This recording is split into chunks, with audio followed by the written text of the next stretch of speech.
Yes. This is Tara Graham for the Real News Network. We're going to provide you up-to-the-minute election coverage on the mayor's race as well as the presidential primary.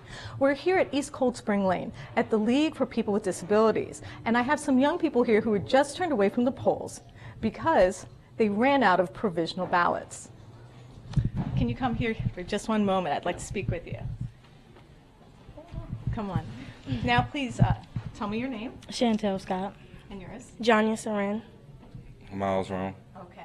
Now, can you tell me a little bit about what just happened?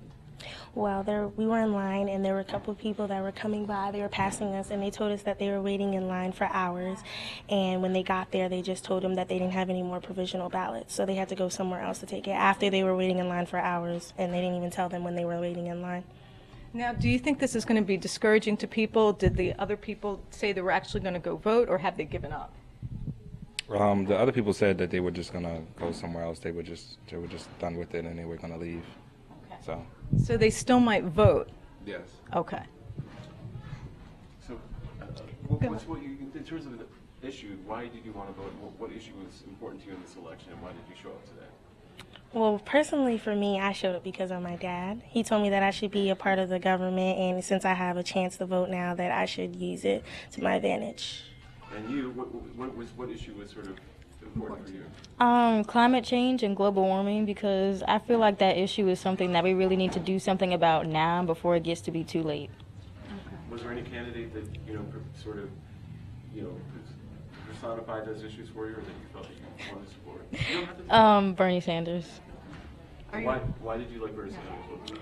Because I feel like he was the only candidate that's actually is prepared to make a plan to combat global warming and climate change. I feel like all the other candidates think that it's not that important of an issue that we can just push it back until later. Are you also a Bernie supporter? I am, but I'm slowly shifting to Hillary Clinton.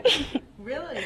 Yes. Why is that? Because I feel like after what my dad was telling me, that I feel like she will be more of like a dominant person that will actually make change and not just talk about it. For example, the Bernie Sanders, he was talking about making college free, and I feel like that's impossible. You can't really make college free for everyone because that will mess up a lot of other things.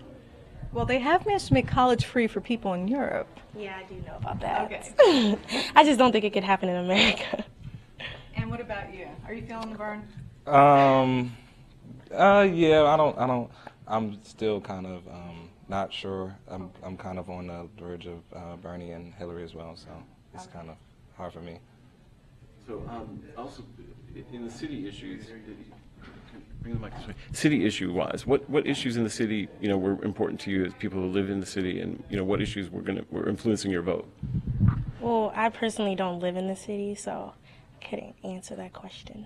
Do you live in the city? No, I don't. Do you? I don't live in the city. I'm sort of from here. I've lived here previously, and I go to school here. Okay. So are there any issues? Oh, I see. You're students. So yeah. You're students. Oh, Okay. I see. Okay. So, as far as issues, I would say definitely poverty, and there's a lot of issues in the city as far as neighborhoods that Violence. that need From improvement. since I got here, I've seen a lot of violence here. So I would say violence would need improvement in the city. Okay. What school do you guys go to? Morgan State. Morgan State. Oh, that's terrific. So, are you still going to try to vote? Yes. Even though they turned me away, I'm still gonna vote. Good. Good. Glad to hear it. You're going to still vote? Oh, yes, I am. Okay. Great. Thank you so much. And we're going to go back to... I'm sorry? Keep rolling. So, talk about that. Oh, okay. So we've been going to polling stations all day, and can you tell me a little bit something about the trends you've seen in voter turnout? Well, during the day it was sort of slow, but I've heard now later on it has picked up tremendously. But we went from North Baltimore all the way down into the city, to west, a little bit to east, and it was a medium turnout. But what we did see was very interesting. There's a couple things that I don't know how these trends are going to play out. Number one, Bernie Sanders was probably the candidate of choice of most of the people we asked about the national election. On the city side, it was kind of split between Catherine Pugh and I would say Elizabeth Embry at this point. But the interesting thing about it was, one of the things when we talked to voters, they certainly didn't seem to have the old sort of line of crime and taxes. A lot of people talked about equity in the city, which I think is a very interesting topic, because instead of saying, well, we want to have more police, no one said that, or we want to have more spending on prisons, no one said that. So there's a very interesting trend. I think we have another voter here who has just voted. Do you want to come in and join us and talk to Taylor? Karen, do you have a moment? Absolutely. Yeah. Thank you, Karen. Thank you so much. It's And my can pleasure. you give your name for our people at home again? Sure, my name is Karen Weber. Okay, thank you. And can you tell me what issue was most important to you today? What brought you to the polls? This is a very exciting election. The fact that there are so many people here is a good sign that people are really wanting their voices to be heard. I think last year has a lot to do with why people are out here to vote. I think they want to see changes in Baltimore. This is a wonderful city, and we can make it even better by having everybody come out and really speak to the issues that are important to them. I think one of the issues that is most important, obviously, is education. And, our education system has had ups and downs. Most recently, it's had some downs. And I think it's time for us to select a mayor who will have the right kind of support for this right kind of CEO. And so we're out here, I think there are a bunch of us out here who are really concerned and interested in how our children are being educated in this city. So what mayoral candidate do you think represents that change best? So I want to be non-committal about who I voted for. I think we had a really strong lineup. There was a deep bench. So I think that no matter who you selected, you were definitely voting for change. Okay. Now, on a national level, could you share a little bit about what issues were the most important to you? So I think mass incarceration and the fact that so many African Americans, especially African American men, are incarcerated for really minor infractions, and their white counterparts are not getting the same kind of treatment. I mean, you see that really across the spectrum. You see that happening also in schools where students of color, men of color, young boys of color are the ones who are pushed out of school. And you see young men who are sent away for years at a time for having half a joint of marijuana in their pocket. I think that the nation is tired of it. This is not like a black-white issue. This is an issue for America to address, because these are all our people, and we can't throw any people away. Well, I think you bring up a really good point with the school-to-prison pipeline. Absolutely. Now, what presidential candidate do you think best represents that change? So I think that, the presidential race is really difficult. It's interesting that so many of the races this year are really bottlenecked. And I think for today, I lean toward Clinton, mainly because I think she is probably the person who can best defeat Donald Trump. So it's really a vote against. I think that Bernie Sanders has amazing ideas. In the ideal world, they would join forces and be president, vice president. That may still happen. We'll just have to see what pans out. And I just wanted to ask one last question. When it came to Chris Van Hollen, Donna Edwards for Senate. Another bottleneck race. I don't want to speak on who I voted for, Okay, I can understand. but it was really right up to the last moment. I think that everyone knows, data-wise, that African Americans tend to vote in bloc, and there's a reason for that. There are historical reasons for that. But we know that Mr. Van Hollen is also very progressive. So that was a very tough choice to make, but I think I'm going to keep my choice a secret. Okay. Thank you. And thank you so much for your time, Karen. We Oh, really you're so appreciate welcome. you. Thank you. I hope that I articulated some of the voices that are really relevant here in Baltimore You City. absolutely did. Thank you Thank so you. much for your time. And now I'm going to go to Stephen Janis, our reporter in our field. Stephen, do you want to talk to me a Well, little bit more it's about? interesting about the Donna Edwards campaign, because we've been going throughout the city. And Yes. of course, as we know, this has been sort of a campaign of the Democratic establishment. As Thomas Hedges, our reporter, reported, Yes. the Democratic establishment really supporting a white candidate, Chris Van Hollen, versus what would be an historic election. But the interesting thing is we went around to some African-American neighborhoods, and there were people who were voting for Chris Van Hollen. Absolutely. Which was kind of, you think people vote, certainly some of these races and identity That races. there would be some sense. solidarity. Well, I mean, I compared it as a reporter to 2008 when Barack Obama was running for president and Baltimore was just, alive with energy because, this was historic. And in many ways, this race is similarly historic. But the Democratic establishment, as Thomas's report pointed out, is extremely, aligned against her and has been running this sort of narrative of that she's incompetent or that she has bad constituent service. So it's interesting to see that whether or not that, the campaign has played out and to a certain extent actually been somewhat successful in African American neighborhoods. Yeah, the Donna Edwards race actually could be considered another historic race. She'd be the second woman only ever in the history of the country to hold the Senate seat, and yet it hasn't been drawn in that light at all. Now, conversely, in the neighborhoods we went to, where people were concerned about poverty, about jobs, really seeing they focused on Dixon or Pugh. Those were the two candidates of people who said, look, we are tired of aggressive policing. We are tired of having poor housing and, not having affordable housing for people. Yes. Those neighborhoods were extremely Dixon, Pew-centric. But as I said before, one of the interesting things in the traditionally or mostly white neighborhoods, people too were bringing up poverty and bringing up lack of jobs, which I as a reporter have never heard. As well as criminal justice reform. I was very surprised to see white voters in wealthy white areas bring up criminal justice reform as an issue that was actually very important to them. But as a matter of fact, there was a lawyer in particular who said that he thought penal reform and that putting people in jail for nonviolent offenses for small possession drug crime was absolutely unacceptable and had to change. So it was really surprising to hear that kind of view in some of these wealthy enclaves. And I think this is really interesting because I've covered these precincts, these exact same precincts for years as a reporter, and I have never heard people talk about those kind of systemic issues in terms of criminal justice reform and this guy talked about the prison industrial complex, right? Yes, that's not something normally in Tuscany, Canterbury that people talk about. So I have to think that the past year and the events, and even some people in white neighborhoods mention that, actually is sort of affecting people in a much deeper way than we know, and I think it's going to have an impact on the election. So the uprising, the death of Freddie Gray has actually had a powerful impact on the city, and not just energizing African American voters and African American organizers, but has actually affected the community as a whole.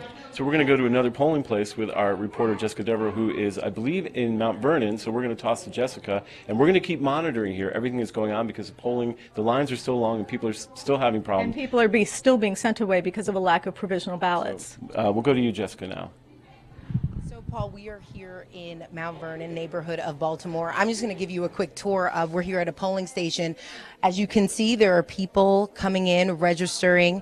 They ask them for their name, their birthday, just to confirm that they are registered voters. I was speaking to some of the volunteers here, and they told me that there are about 1,800 registered voters here in this precinct, and it turns out that 1,100 people have already showed up to vote. So they said that the turnout is certainly strong. As you know, that we have the congressional race here, the Senate race in particular between Congressman Van Hollen and Congresswoman Edwards, and folks here are making the decisions between several possible senators to replace Barbara Mikulski. Also, we have the mayoral race, which is quite big here. As you know, Maryland is a blue state, very blue state. So really the Democratic primary is like election day, as if it was taking place in November. So turnout is huge. We're going to now speak to a voter who just placed her ballot maybe a few minutes ago. All right. Hi. Thanks for being on the program. So you are a student at Johns Hopkins. You're studying public health. Can I ask you, who did you vote for the presidential election? I voted for Senator Sanders. And why did you place your vote for him? A lot of his goals really aligned with my interests, especially with universal health care, LGBT rights, police brutality. Yeah, a lot of them really aligned with my interests. What in particular, you mentioned public health, you're studying that. Yeah. Why universal health care? Why does that make sense to you as a policy? Well, as a nation that spends a lot of money on healthcare, a lot of healthcare expenditures, we are not efficient at all. I actually was born in the UK, and that has a really great universal socialized healthcare system. I think really letting everyone be insured is a priority, and I'm really surprised that America, a nation, that is really rich, does not provide affordable healthcare to every single citizen. Okay, you also had a choice in the mayoral race. Who did you end up voting for? I ended up voting for Catherine Pugh. And why was that? Well, I was kind of deciding between Sheila Dixon and Catherine Pugh, and just been reading and everything like that. I guess I kind of narrowed it down to them because they have been there for Baltimore in the past, and they've been there, and I guess they are sometimes criticized, but at the end of the day, I was kind of deciding between those two. Okay, what about the Senate race? Who did you vote for? Young, or Yoon, I think his name is, yeah. I think, I really think it's important to bring diversity into the Senate, so I thought that was really important to count him in as well. What about Donna Edwards? Were you considering her, or Chris Van Hollen? Not as much, yeah. Why is that? I'm not super knowledgeable about the Senate race. It was really more focused on the presidential race, yeah. Okay, well, thank you so much for joining us. Thank you so much. Okay, so as you can see, unfortunately we cannot go in there and get up close and personal with folks here, but you can see a bit more of the actual polling station. As I said earlier, 1,800 people registered here. About 1,100 people showed up today. So all in all, Paul, they're saying it's a really good turnout. I'm sending it back to you in the studio. You got to get down. Hello, welcome to the Real News Network. I'm Paul J. in Baltimore in our studio headquarters. Excuse me. I have a cough. I'm going to be probably fighting it all night. So, as you know from our field reporting, we're going to be covering several races that we're going to particularly focus on. Presidential, we're going to focus obviously on Clinton-Sanders. We'll talk a little bit about the Republicans, although as I understand it, Trump is significantly ahead here. In these Senate races, we're going to focus on Van Hollen versus Edwards, which is a race that's created a lot of controversy, and we're going to talk about that in just a few seconds. And we're also going to focus on the mayor's race in Baltimore. Of course, there's also city council races. Just to put all this in context for people that are not from Maryland, this obviously is a Democratic Party primary or a Republican Party primary. What makes this different, in Baltimore at least, is that there almost is no Republican Party. I don't think you can elect a Republican as a dog catcher in the city of Baltimore. This is a real Democratic Party stronghold. Some people say the Democratic Party machine. So by and large, if you win the Democratic Party primary in the city, you're likely to win the election. Now, statewide, it's not so straightforward, although pretty close. Certainly in the Senate race, it's more likely that way, that the winner of this primary will be the winner of the race in November, but maybe not. Now, joining me in the studio to talk about all of this is Lester Spence. How you doing, Lester? Doing fine. How are you? So Lester is an associate professor of political science and Africana studies at Johns Hopkins University. His most recent book is Knocking the Hustle Against the Neoliberal Turn in Black Politics. Excuse me.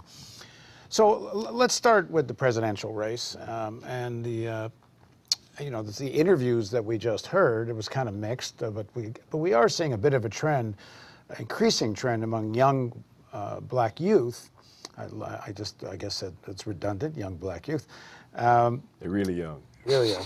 And are moving more towards Sanders. And actually particularly interesting, young woman that was the first one that was interviewed, did not raise the issue initially of economic equality or inequality, which is Sanders' big issue, but raised the issue of climate change. And I think maybe there's a kind of a stereotyping going on about the black vote. Yeah, well, the black vote is, once you take into account that black voters are likely, once they go to the polls, they're likely to vote in the Democratic end of the spectrum. Once you take that into account, what you find is that black people are pretty heterogeneous. Black people, within that space, you've got black people who are voting for racial equality issues, and that's the first thing in their mind when they cast a ballot. You've got people who are voting for economic inequality issues. That's the first thing they think about when they cast their ballot. And then increasingly, as the young sister showed, you've got people thinking about climate change, right? And then this stuff splits along age lines, it splits along gender lines, and it splits along income lines. And I think that what you see particularly in the Baltimore mayoral race and in the Senate race, those dynamics kind of play out as far as analyzing which black voters voted for which candidate. Let's talk a bit about the Senate race. On the Real News, we've talked a lot about the presidential race. We've done dozens and dozens of stories about Sanders and Clinton. And we recently did a story that was referenced a little earlier about the race between Chris Van Hollen and Donna Edwards for Senate. And that's a particularly interesting race because they've been called, well, Donna Edwards is African American, but they've been called two candidates to agree on 99% of the, and so what are people really choosing between? But there is quite an interesting controversy that they have been quite different on, and that's about Israel. Talk about that a minute. Well, so the big difference is that if you look at who's been giving them money, right? Van Hollen's been getting a lot of big international, big institutional money, big corporate money, more so than Donna Edwards, who's been getting a lot of little money. Yeah, it was reported today that, and I haven't got the source of this, unfortunately, but it's been reported in several places. Actually, I'm sorry, it was reported in The Intercept that Chaim Saban, who's one of the biggest funders of, you know, what you could call, they call themselves pro-Israel, some people call it pro-Zionist, but one of the biggest funders. I think he's actually been called an honorary member of Netanyahu's cabinet because he acts as a kind of intermediary between the United States and Israel. And he gave $100,000 to a super PAC that supports Van Hollen. Yeah, so if you think about the role that that racial and ethnic identity play in this particular election, like you can imagine Jews for whom this issue is particularly important and who have a very specific idea of how Israel, of the role America should play in Israel's affairs, are going to look at that and cast their vote in his direction. On the other hand, if you're looking at African Americans, particularly women, who look at the opportunity to vote for the second black woman ever to be in the Senate, Carol Moseley Brown from Illinois being the first, then they may actually cast their ballot for Donna. And that race, I imagine that race is going to be pretty close. And the thing I'm going to be interested in is seeing, one, what the turnout is in Baltimore and how that high level of turnout, and most of them are like a significant percentage of that high turnout is likely to be constituted of black female voters. You know, where are they going, and how does that potentially help Donna Edwards in her campaign?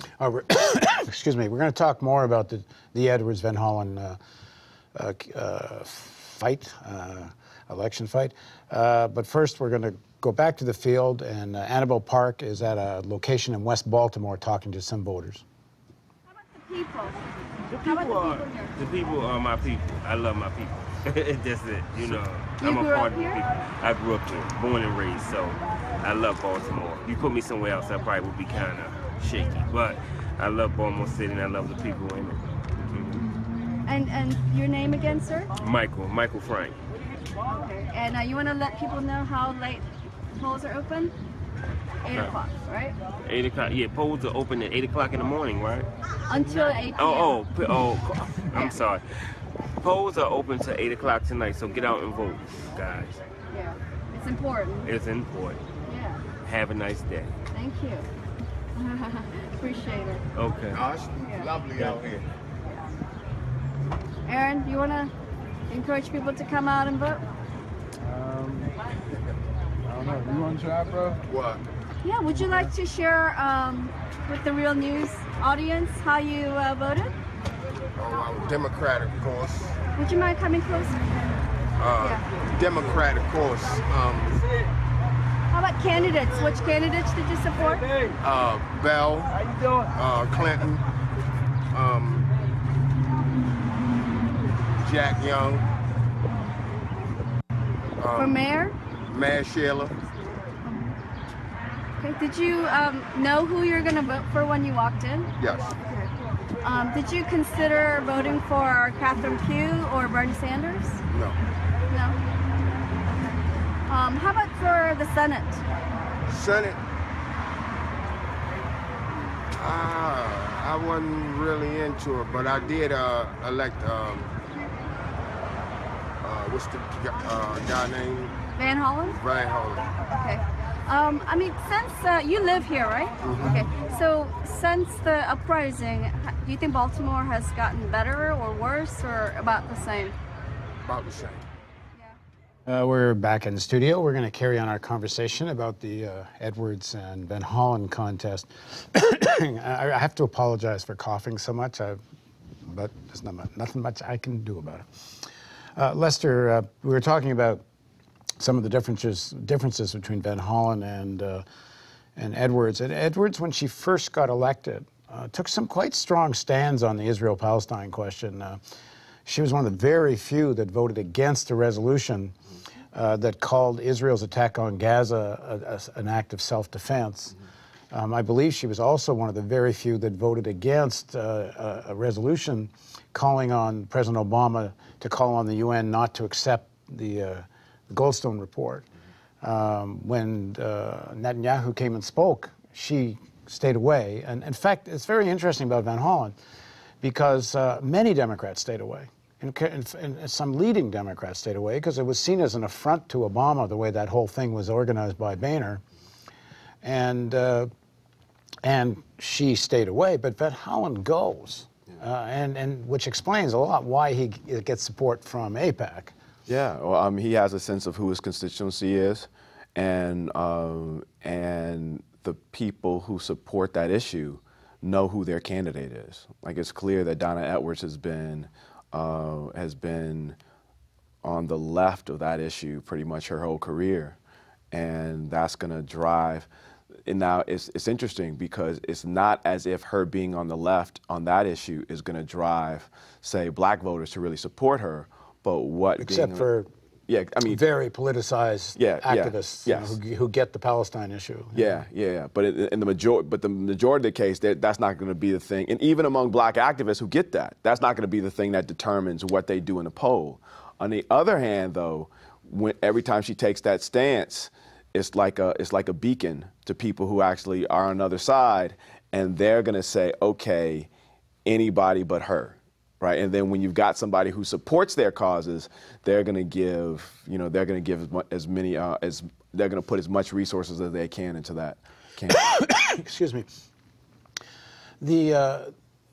Everyone's been predicting that the results of this race is going to be determined to a large extent about how many black people actually go out and vote. She certainly, I think she was getting 79 or 80% of the black vote in Baltimore, but so it really becomes a turnout question. Do you get a sense of just how interested are people in any of the elections that are going on? Are people going to turn out? Well, we already had 30,000 early voters in Baltimore, and that's double the gubernatorial turnout, I think, period. Now, there are structural reasons for that. Baltimore kind of changed their rules, or the rules have been changed as far as early voting type stuff. But this is going to be, I'm looking at turnout being the highest that we've seen in a while. One of the folk, I think it was Jessica, who was in Mount Vernon, and that area has 1,800 voters, and 1,100 of them turned out. That's remarkable for a Baltimore election. Yeah, that's really, really, really high. Yeah, it's very common for city council votes here that you might have, say, as many as 18 or 20,000 people in a district. And maybe 1,100, 1,000 people actually vote. And many of the races are determined by very few voters. And it's really important to note for your viewers, to the extent that we talk about larger issues, this is kind of an example of a few things. One is the turnout is an example that kind of activism matters. So it's not just that Freddie Gray was murdered the way he was. It's that Freddie Gray was murdered and there's a large activist community who could understand and articulate the cause in a certain way to politicize it the way it needed to be. But secondarily, Baltimore has transitioned to on-year elections. So as opposed to off-year elections, you always have low turnout, right? But now, that is elections that don't occur simultaneously, they don't occur the same year as a presidential election. But now we've transitioned to kind of having on-year elections, that is elections that happen at the same time as we're voting for president. That ramps up turnout even high, so you've got two dynamics. One is the politicization of Freddie Gray, and then the second is the structural issue, and that increases turnout. And that type of dynamic we need to be really, really attentive to the extent that we understand that elections matter. Maybe they don't matter all the way, but they do matter. And this is the type of thing that we need to do consistently in order to increase turnout. Well, I think this last point you made as kind of the big picture, most important point. And I think most people in Baltimore, and rightly so, are pretty cynical about the whole process of elections, what to expect. To a large extent, and I do say Sanders is an exception to this, and there are other individual candidates that are exception to this, but on the whole, it's a kind of theater. But within the theater is a real struggle for power. Yeah, yes. So the theater is, we're going to do this for you, we're going to do that for you, and this other person says that. And then we're all debating whose policy is better, except on the whole, they're never going to be able to execute 95% of what they say. Yeah. But that's the theater of the campaign. On the other hand, it's not all theater, because there's real power to be exercised Exactly. Here. So Stephen Janis, he was just doing, Man About Time interviews, and he noted how sophisticated people were about the role of the carceral, not just sophisticated, but how people are making their decisions in part based on what candidates said they would do about the prison industrial complex. In fact, he noted that some folks, some white voters, they use that term, and that's an academic term that's now become common parlance. And that stuff matters, right? And you're right, you're absolutely right. A lot of this stuff is theater, but if it was all theater, I mean, I remember I was around the last election. I participated in I moderated a debate, and the primary thing people were talking about in the mayoral election was property taxes. Right? That was the most important thing. This election, nope. I participated in another debate, and I remember we asked them a question about human rights. Right? And there was a concern that they wouldn't understand what I was talking about, right? So I asked them the question about human rights. The questions were not shared with them before the debate or before the forum, and they each, and you're talking about a forum that had, I think there was 10 to 12 candidates. Now, maybe 2, 3 of them shouldn't have been on there, but like 9 of them not only understood the question, but gave relatively sophisticated answers. Right, that were liberal to left-leaning. That type of stuff does matter. At worst, what it does is it creates a rhetorical context where if people are mobilized, they can take that language and then compare it to actions and say, well, listen, over here you said this. Right. This is what you said you stood for, and this is why I supported you. So you need to kind of get on your job. That's the way it can work. It doesn't always work like that, but that's how it can work. One of the things I've been saying on the Real News quite often is that elections are primarily places where billionaires get to decide who's going to run the state for them. Yeah. There's a wonderful quote that I keep quoting, and I will until the world changes rather dramatically. That's George Will on the George Stephanopoulos Sunday morning show. Yeah. He says, let's not be naive and think that elections are democratic. I'm getting it not exactly, but essentially it was, this isn't about whether the elites are going to rule or not. It's about which section of the elite is going to rule. And I think mostly that applies at the national level, at the state level, at the municipal level. One of the, I think, the most significant things about this whole election cycle is Sanders, and what Sanders is so, I think, maybe the most important thing he's done, and there are other things he's done in terms of opening discussion in a way, but to fund a campaign at the level that he can raise as much money as Hillary, or more, as Hillary Clinton, from what is it, 7 million people, $27 average thing. I mean, it actually says that, if you can excite people, you actually can start leveling the field here, that it doesn't just have to be a process of billionaires. Oh, that's absolutely right. Now, of course, that's when they bring in superdelegates and the electoral college and, various mechanisms to try to stop a real popular candidate with popular funding. Yeah. But that would bring things to a whole new kind of level in terms of exposing the system. Yeah. Yeah.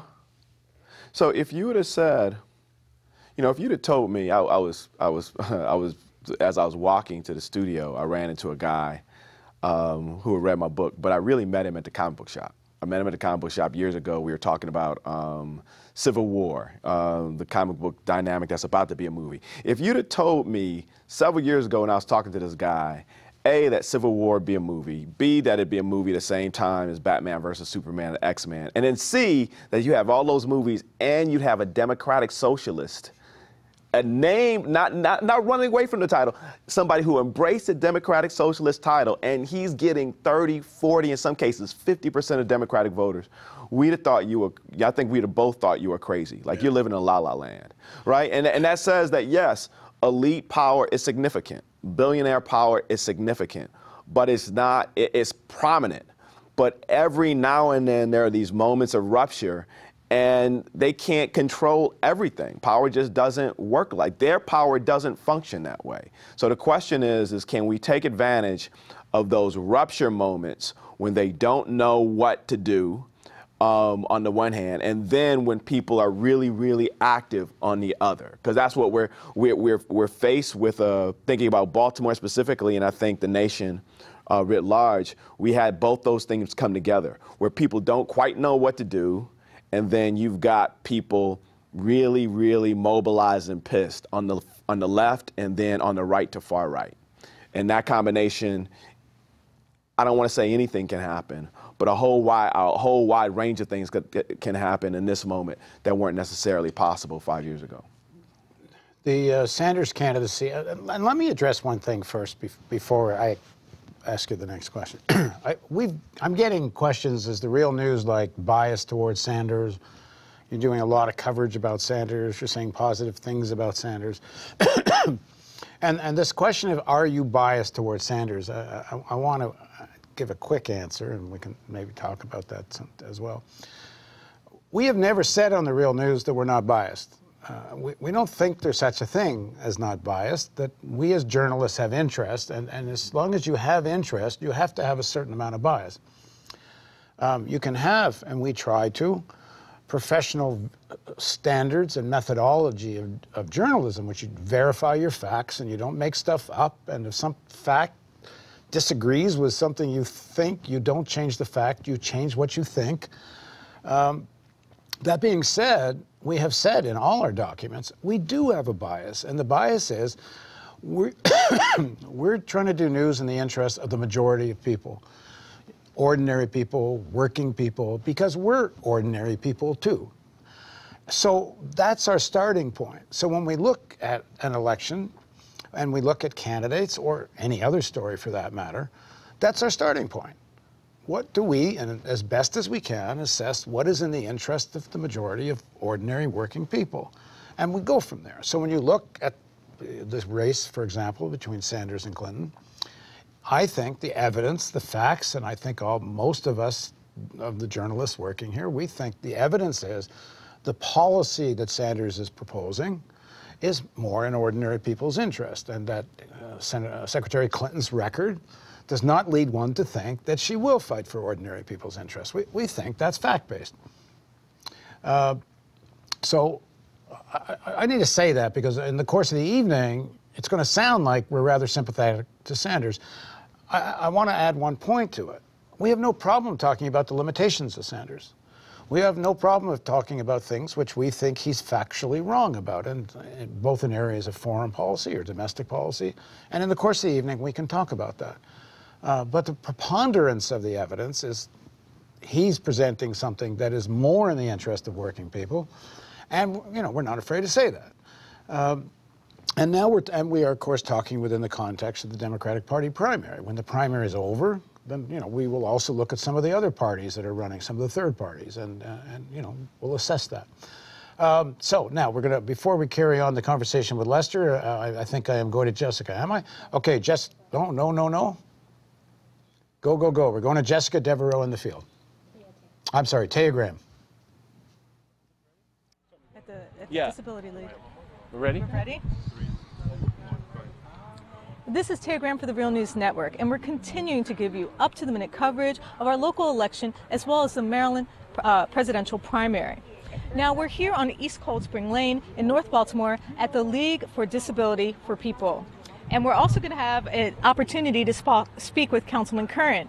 In the studio, we have panels that are giving an in-depth analysis of the issues that matter to Baltimore City residents. I'm here with Stephen Janis, another Real News reporter, and Councilman Curran. Would you like to speak with us now? Yeah. Please, come in. Well, let me ask you, So, Councilman, how do you feel? You know, this is the end of your career, basically. You know, you're retiring. Well, don't have them view me yet. Don't put me in a coffin. I'm still there to December. It was sad this morning, though, Stephen. I was left my house around 6:30. I was putting some signs up for Van Hollen at the different polling places. The first time I haven't put signs up for me, so it was a little melancholy today. And I also noticed all the colors of all the signs. No one's using my Kelly green and white, so they retired my colors too when they recolor me. So. Let me ask you a question. Sure. You know, 6 people decided not to run. Was it the Freddie Gray? Was it the uprising? The reason that people didn't run? I mean, because you know, 6 people said. Well, 3 of them were running for other offices. Right. So Helen had some health issues. Right. Ricky decided, after 39 years, and I've had some family health issues. Okay. And I actually broke some ribs in November. I was sidelined for 12 weeks. So, but I'm at peace with that. It was sad today, though, going around, doing that. But I've always taken the polling results of my home precinct since my father took me here when I was 8 years old. I always get a sort of a feel, because this is 2 districts here. This is the 4th, Bill Henry and Hammock race, and of course then it's Jermaine Jones and the Ryan Dorsey race here. So I'll know when the first machine, I've been doing this a long time, but I see one machine, I can tell you who's. So are you going to be able to tell us, to come out and tell us what you think is going to happen in the race? Well, I can tell you after I get the numbers. You're going to be here a while? Yeah, we'll be here. Go inside and find out. Well, it's going to be about 8:30. We'll be here. We'll wait for you. Yeah, we'll be here because we want to know first. There have been some problems with the polls. There's actually been some really long lines, and they Billy ran out of Murphy, provisional ballots. Filed an injunction. You hear about that? No. Because of 12 polling places today were open an hour late, some were a half hour late. He filed an injunction, and I believe that the Attorney General is not going to allow that, or the judge is not going to allow that to open at 10 o'clock, so we'd be here. No, but we'll be out here at 8:30. I'll be here. I can tell you from this is a bellwether poll, and like I say, my dad took me here when I was 8 years old, and I've always gotten results from my home precinct. Just a psyche thing. So I'm going to do that. So, Councilman Kern, thank you. We're going to talk to the election official here, talk to but we'll be here official. waiting for you at 8:30. Okay, sir. You got my number? Yes. Could we ask you? So people. So some people. We need your name go ahead. first. Yeah. Robert Poole. Okay. Thank you. And you're an election official here at this polling station, correct? And so people have been complaining a little bit about some confusion. Some people turned away. Some people have had no. They said that you ran out of provisional ballots and that the line's been very long. Right, and one of the reasons that we ran out of provisional ballots were that this was a early polling place. So we have people, college students from Oregon. We have people coming from all over, coming here thinking it's still early voting. So they are doing provisional ballots. So we actually running them out of them. So we had 150 and they're gone. Yeah. So is there anything you can do for people who actually there's no provision? Go to another polling place, or we are expecting the applications to come in any moment now. So we actually waiting on them. Thank you very much. We appreciate it. One last question. In terms of turnout today, how big has turnout been? Has it been heavy, normal, light? It's been heavy. It's been heavy. It's heavy right now, yes. Heavier than the last mayoral election. How about the last 2012 in terms of primary or whatever? It's probably about the same as the Obama election. So from 2008. Wow. So it's that kind of numbers. That kind of numbers. Do you know the actual numbers you have? No, I don't have them in my head right now. No. All right. Well, listen, we appreciate it. So we're going to go to our colleague Jessica Devereaux. She's in North Baltimore, also at a poll. So Jessica, take it away.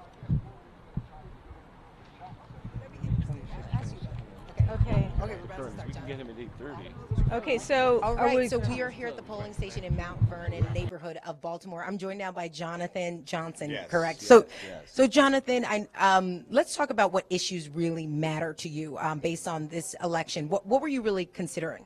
Well, I think the educational as well as healthcare opportunities are very, very important. Looking at a lot of the different issues, it's always important to continue to vote and make sure you voice your opinion. Okay, so what issues in particular? We talked a little bit earlier. Public health was one of them. Public health is definitely important. I think we need to look at healthcare resources and how important it is for access for those that are underserved. We definitely need those opportunities to be affordable for everyone in a healthcare standpoint. Let's talk about Baltimore in particular. How's Baltimore's record in being able to achieve that? And what specific policies, like, for example, would you be in favor of universal health care? Do you think that would solve some of these issues? I think access to health care is definitely important. It's something that we need to look at. It's something that we need to come together from different parties to make sure that we can all benefit from an excellent health care resource. Okay, so it sounds like to me you're not in favor of universal health care. Well, I think health care access is definitely important. Being in the medical field, it's important that we help those who don't have access to health care afford health care and make sure that they have the resources in order to remain healthy and have preventative care. Those are the very important aspects of health care. So you know I have to ask you, who did you vote for in the presidential election? Well, I will not disclose who I voted for. I definitely think that's something that everyone needs to look at from a personal standpoint. But it is very important that everyone gets out to vote and voice their opinion on all the different aspects of the views. All right, Jonathan, so thank you so much for joining us. Definitely, thank you. Okay. All right, so as you just heard it, public health, a major issue here in Baltimore. Earlier we spoke a little bit about tax structure, things of that nature. This precinct has 1,800 voters registered and 1,100 people have already voted. They're going to be closing their doors very, very soon, so perhaps they'll make it to that 1,200 mark. But Paul, it certainly is a very high turnout. As you know, Maryland is a blue state, so the the primaries is like election day in November here in Baltimore, here in April. All right, sending it back to you in the studio.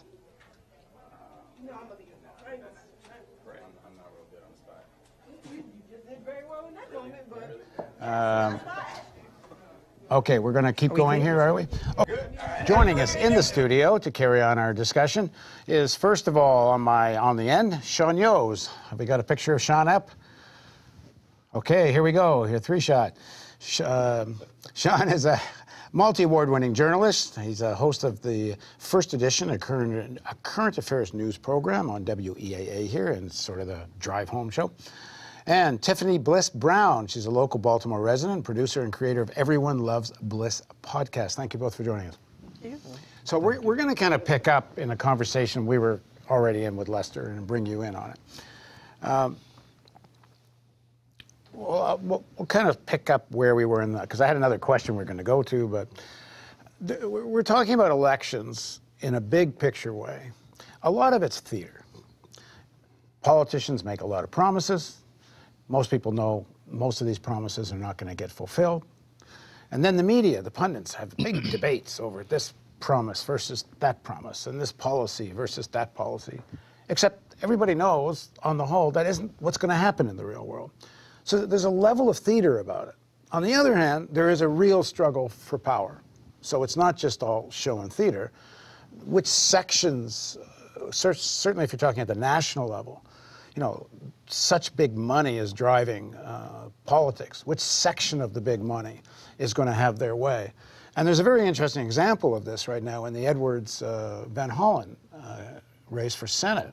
It was reported earlier today on Intercept that Hayan Saban, who's one of the largest funders of pro-Zionist politics in the country, he's been dubbed an honorary member of Netanyahu's cabinet because he has such strong connections. He's a single-issue funder.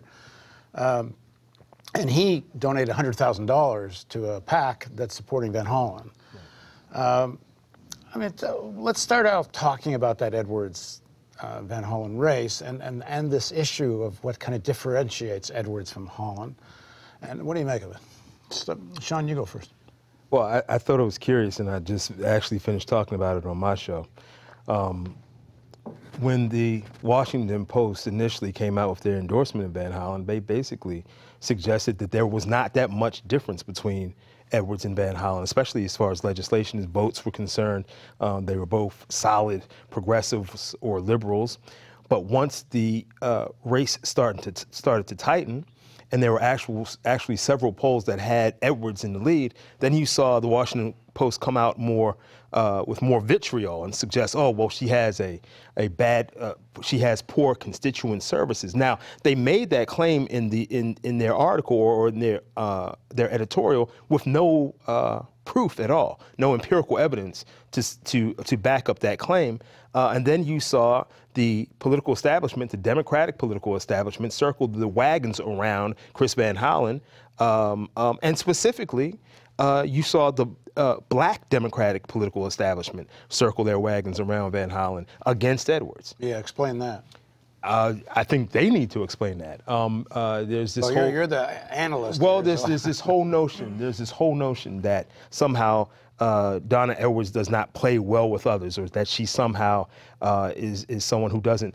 It was told to me by a rather prominent Baltimore Democrat that the reason why she did not support Donna Edwards is because she didn't know her, not because she wasn't qualified, not because she didn't. Not because she hadn't had a very viable record as a representative, but because she didn't know her, and Donna Edwards had not taken the time to mingle, if you will, with the Democratic establishment, specifically the black Democratic establishment. So it's fascinating that we've never had a black person be a senator from the state of Maryland. We've never had a black person run independently and win statewide in the state of Maryland.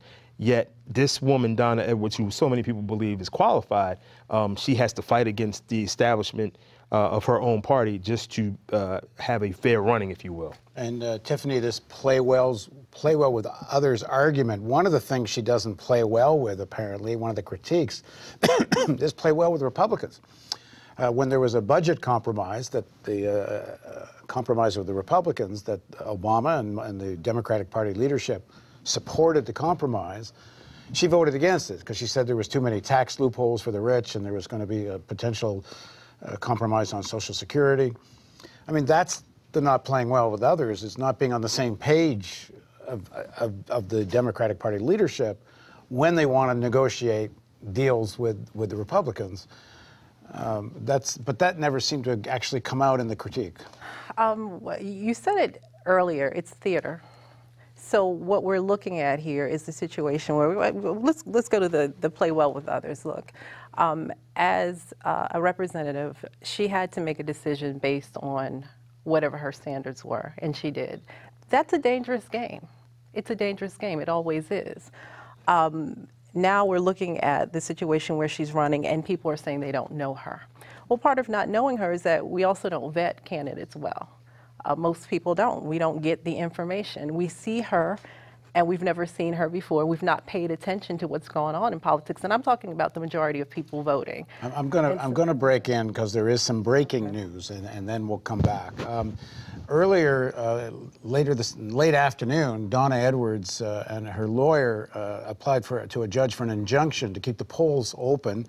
Linda Lamone, the state administrator of Maryland State Board of Elections, confirmed the injunction, said the Attorney General argued against it. They were waiting for the results of the injunction.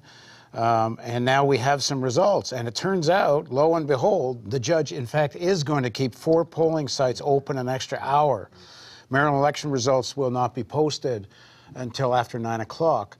Baltimore Sun just reported that, which is interesting because I think most people thought the judge wasn't going to do much, but they are going to keep open. And why is that important to Donna Edwards particularly, that these Baltimore City polls stay open? Well, Baltimore is the deciding factor between Van Hollen and Edwards. They're both going to hold their own local congressional areas, but this is the deciding factor. So Baltimore is really important. So I think I support the decision, actually. If the polls weren't open when they should have been, then let's give fair opportunity for those who didn't get to vote for whatever reason the chance to vote. So I'm with it. I'm totally for it. I'm sorry, I also interrupted your point. Do you want to go back to it? It was just the whole idea of not playing well with others. I mean, that's always a dangerous game, but I support politicians that are consistent. So Donna Edwards stayed consistent to whatever her views and her opinions were, and her political stance was on that. I have no problem with that. In terms of folks not being familiar, again, that's the problem. When we're talking about senatorial races, and when we're talking about things outside of like mayoral votes, which are most popular. People are familiar with who's running for mayor. They're not really familiar often with who's running for senator. The local and the average person isn't, and they don't vet well. So that's the problem that happens, and it especially happens in our community. You said it yourself that when you spoke with African Americans, a lot of people didn't know her. Well, that's unfortunately. Well, that seems to be somewhat the same issue, Lester, and even more so, I would say, with Sanders, is that one would think, you know, whether you agree or disagree with Sanders, you would think the messaging would resonate more with African Americans in Baltimore when you're talking about equality and inequality, and his messaging. Even Vice President Biden said that Sanders was more authentic when he messages about economic inequality. It seems to, you know, he seems to be having some breakthrough amongst young people in Baltimore, but in a broad way, and we'll see if there's a big shock today, but in all likelihood, Hillary Clinton's going to win a big majority of the vote in Baltimore. Yeah, so one of the challenges that those of us who really care about black politics and on the left have to deal with is the challenge of how to kind of drive black opinion leftwards. Right, we know black folk are anti-racist, yes, but you can be anti-racist and believe in capitalism, believe in class hierarchy, believe that you're able to rise up as far as your own labor takes you. So when I hear about the she doesn't play well, I don't translate that into personal politics. I translate that into ideological politics, where you've got Donna Edwards on the left, and then you've got a black Democratic establishment that maybe at best is moderate. And anytime you talk about somebody who has the potential to mobilize large numbers of black voters, that actually poses a risk, not just to the establishment writ large, but actually to the black Democratic establishment that tends to run cities like Baltimore. Because people know incumbent wants high turnout, because the higher the turnout is, well, I'm not no incumbent, but you know, the higher the turnout is, the more the incumbent actually has to think about actually being accountable, the more risk there is that the incumbent actually ends up getting taken out of office, the more questions get raised about the incumbent's relationship with corporate investors. Okay. So that's that. So when we talk about Donna Edwards, I think that's too often when we talk about black politics, we make it seem like it's just about he say, she say, or you know, or she doesn't ride or die with me, or you know, we're not cool, or I don't know her, when there are real ideological distinctions that we have to drive home. Okay, we're going to continue this very important conversation, but we're going to quickly go back. First of all, Donald Trump has won Connecticut. It's been called for him. I'm not sure that's a big surprise. And we're going to go to Stephen Janis in the field for a piece of local news.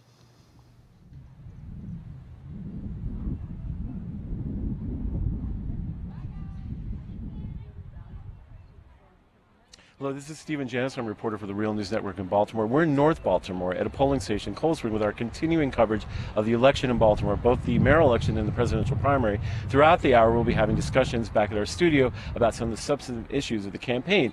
And speaking of that, we have been talking to Councilman Curran, who has some big news about proposals that could fundamentally change Baltimore city government. The two proposals were charter amendments, which would allow the city council to appropriate money and the board of move money around, and the board of estimates to be composed of just 3 elected officials, so basically giving 3 people control over the city checkbook, which includes the comptroller and the city council president and the mayor. Normally, or the past, for how long, the mayor's had all the power, but now you're telling us that you're going to block this. I'm not telling you I'm going to block that.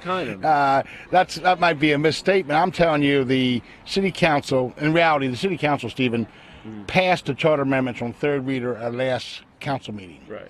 The mayor now has the opportunity, A, to veto or to sign it in.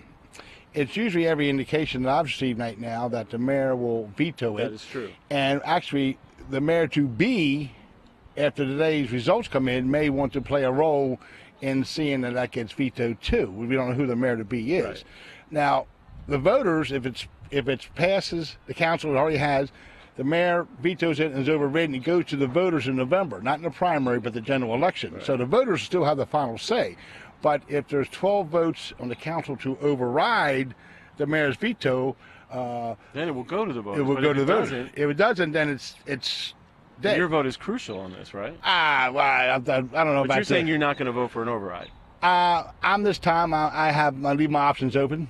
I don't want to paint myself in the corner. I know you want to have breaking news on the news, but I will say that I have certain priorities personally now in the budget coming up. So I need to make sure the mayor helps to veto that, and then if the mayor needs me to help override or veto, I have budget considerations. So I'll be with the mayor. Okay, so you're probably going to vote with the mayor on this. I'll probably vote for the mayor. So that means it's not going to be able to. But that doesn't mean 100% now. But I think that's it changed. This could be okay. Yeah. Now we're going to turn over to my colleague Taya Graham, who's talking to some election. We're going. Yes, we're back in the studio, and we have some breaking news. Apparently, the networks have called Maryland for Hillary Clinton, and they've called a whole bunch of states for Trump. Let's say Trump wins in 3 states, Clinton wins 1.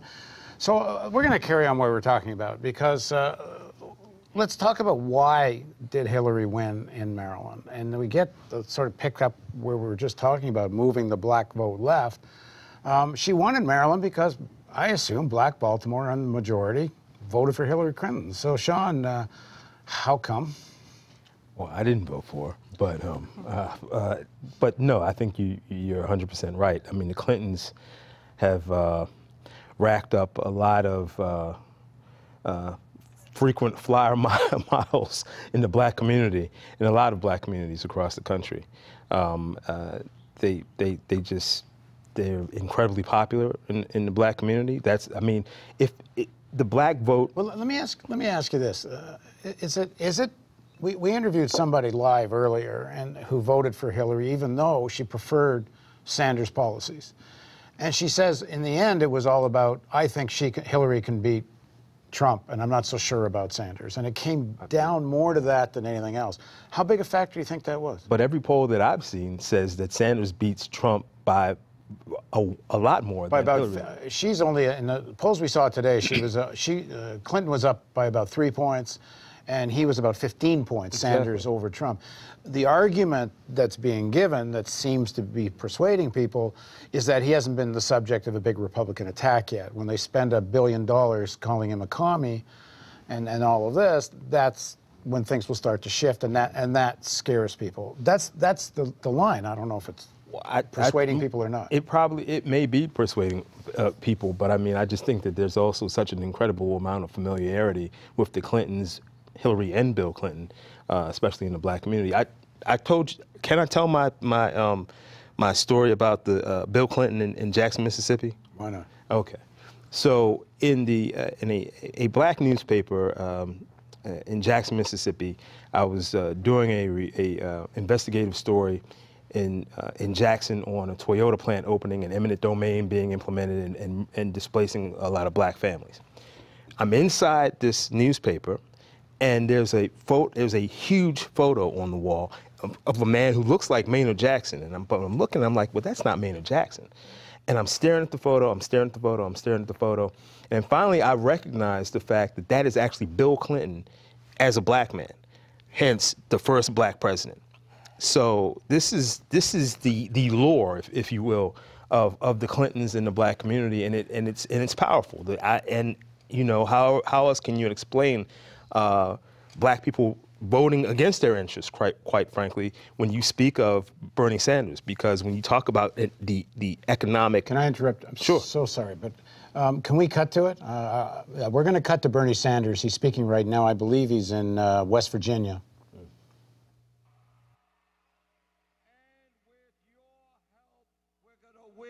Here in West Virginia.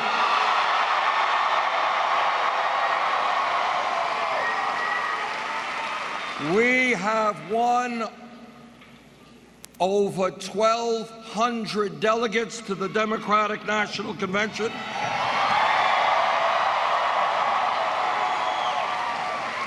And in the last several weeks, the national polls, they don't show us 60 points down. A few of them have us actually ahead or a few points down.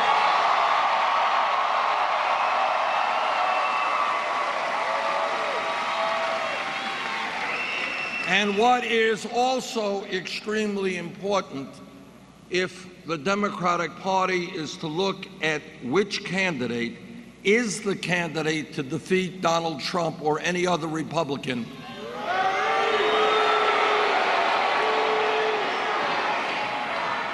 what we are seeing on national polls, which have us 15, 20 points ahead of Donald Trump, far more than Secretary Clinton.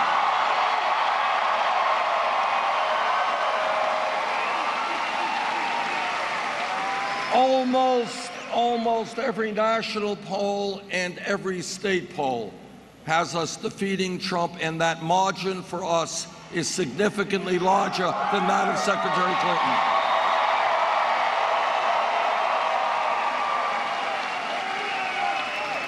And the reason that we are doing so much better against Republican candidates is that not only are we winning the overwhelming majority of Democratic votes, but we are winning independent votes and some Republican votes as well.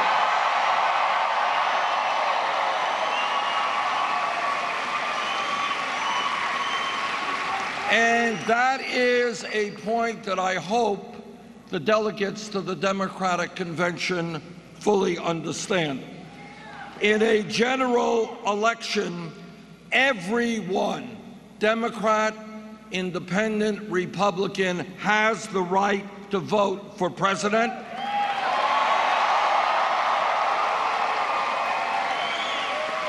The elections are not closed primaries. We were in New York State last week. 3 million people in New York State could not vote because they were independents. Well, you know what? Those folks and independents all over this country will be voting in November for the next president of the United States.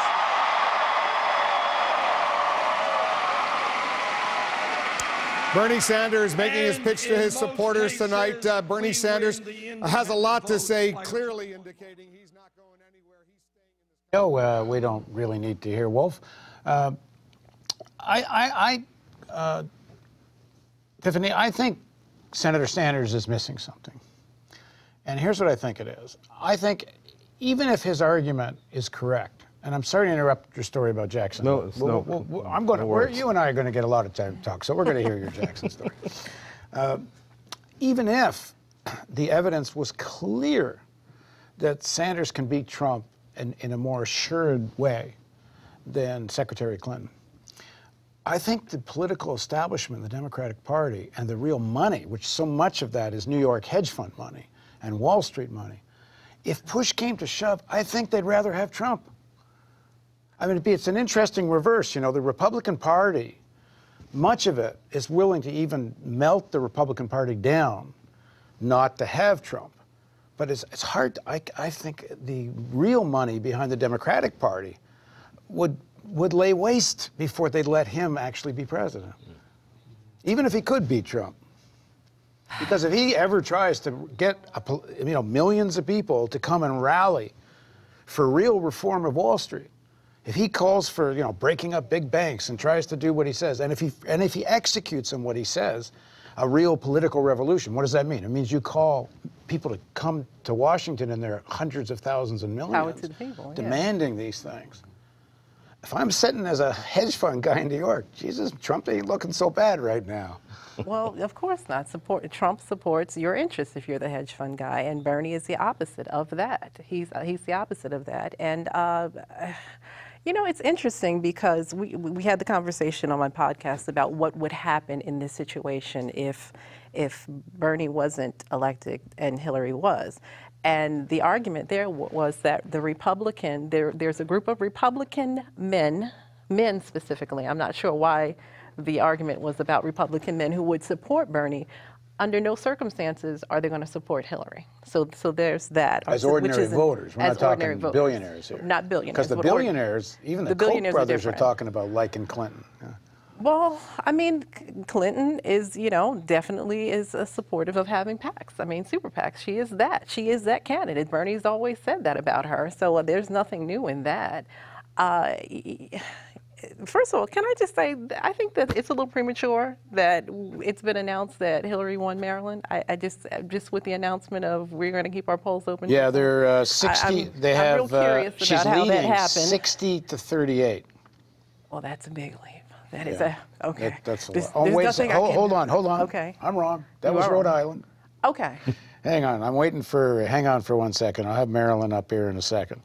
Well, in Connecticut, she's leading 51 to 46. Okay. In Rhode Island, as I said, she's leading 60.6 to 38.5.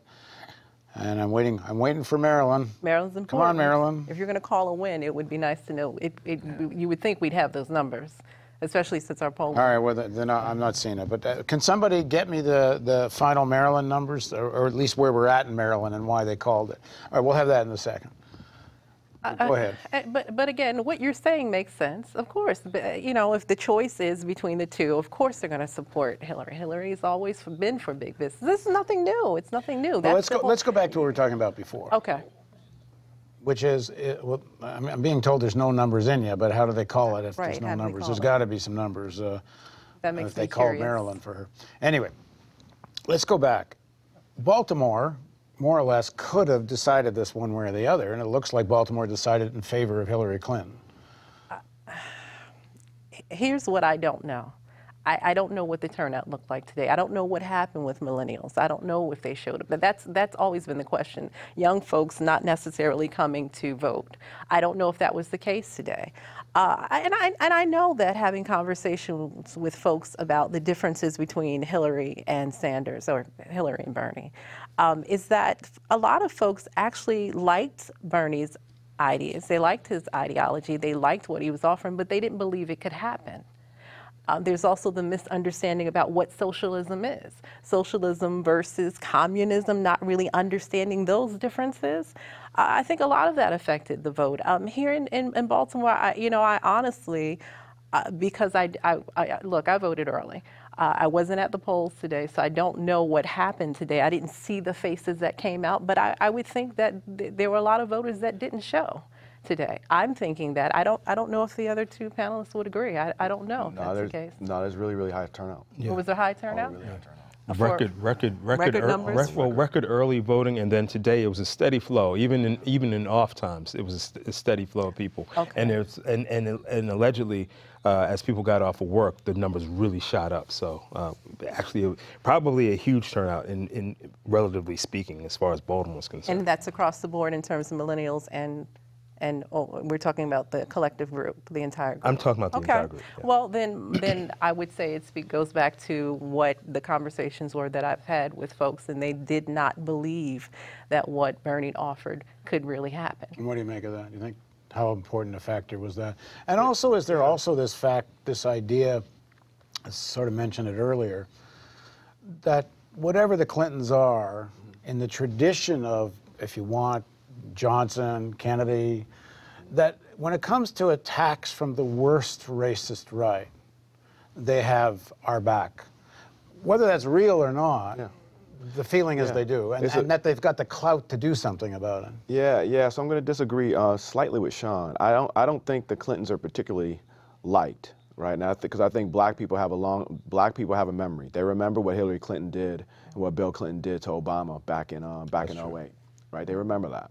Yeah, I know. We were covering the primary in Indiana, and Bill was in Ku Klux Klan territory, using language that was almost Ku Klux Klan language. Black people don't forget that. But they are looking at Trump, and Trump is, they're looking at Trump, and they're very fearful. So I think the polls do state definitively. No, they don't state definitively. They just state in a hypothetical matchup that Sanders would beat Trump.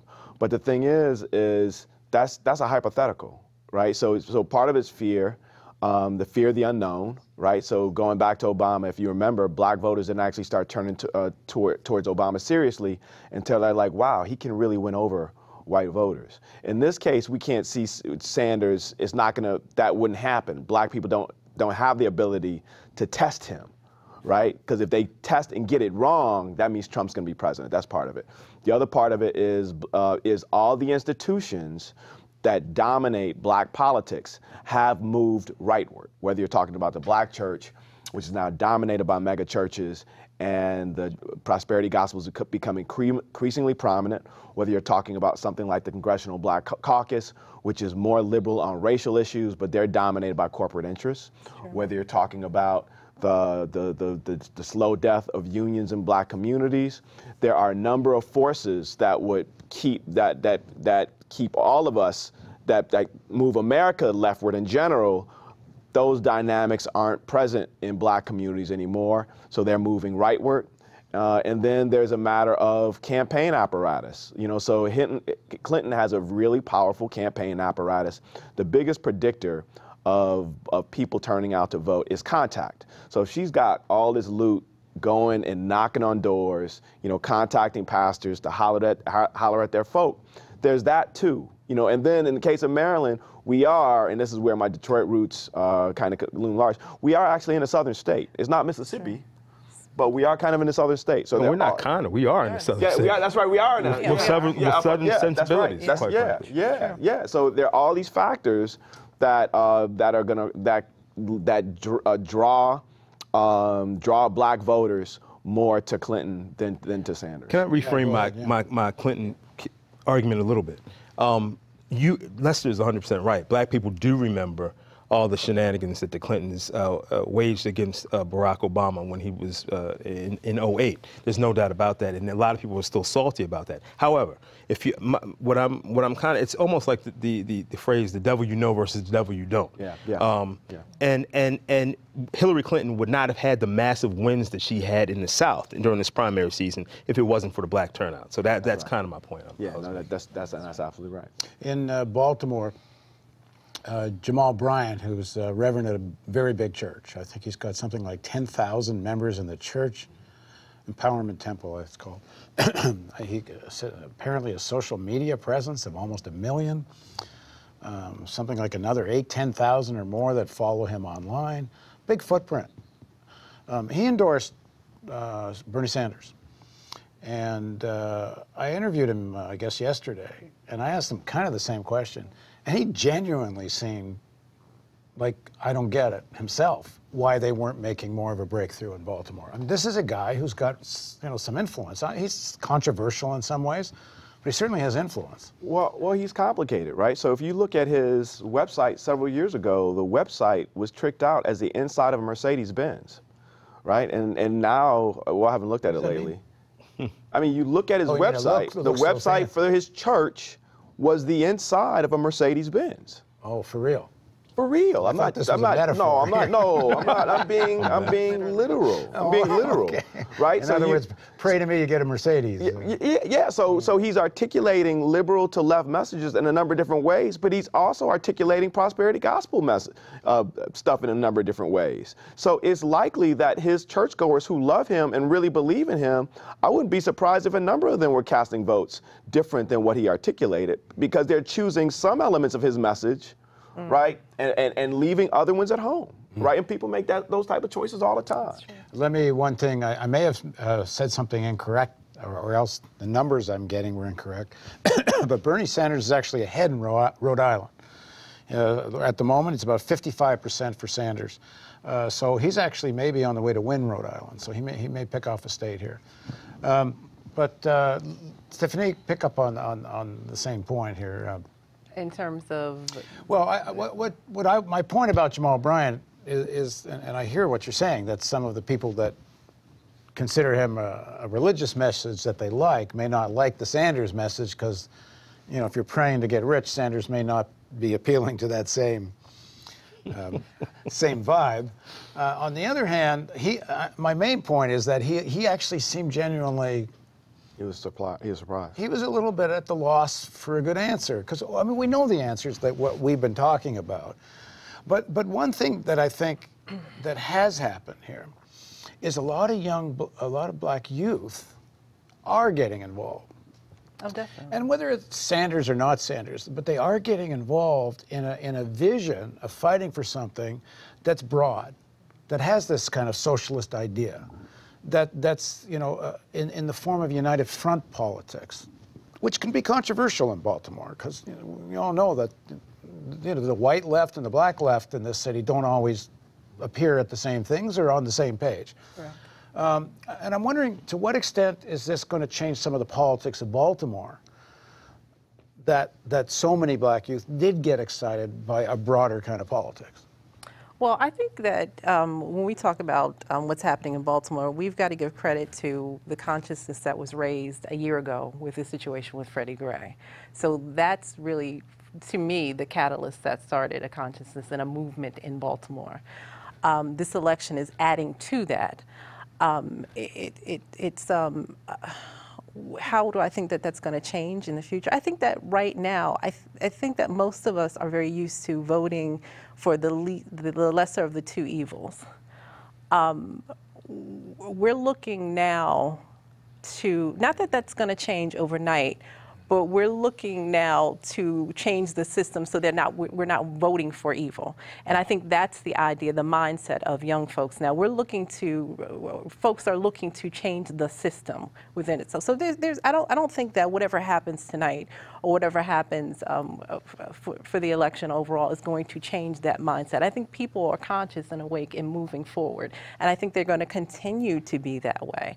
The election's great because I think that Bernie brought ideas that we had not seen before. He brought ideas here that we hadn't been accustomed to or hadn't even contemplated before. So if nothing else, we've got that. We've got the notion of socialism and it working in this country. He's not reinventing the wheel. Now folks are looking at countries like France and Sweden and saying, oh, okay, it's working there. Maybe it can work here. Maybe not this election. Maybe it won't happen now. But I think that we're more open to it. And I think young folks are going to be the ones that are going to stand on the forefront for that. And I'm sorry. No. Go ahead. Yeah, I think that's the change that we're going to see happen, not just in Baltimore, but in this country overall. Yeah, Sean.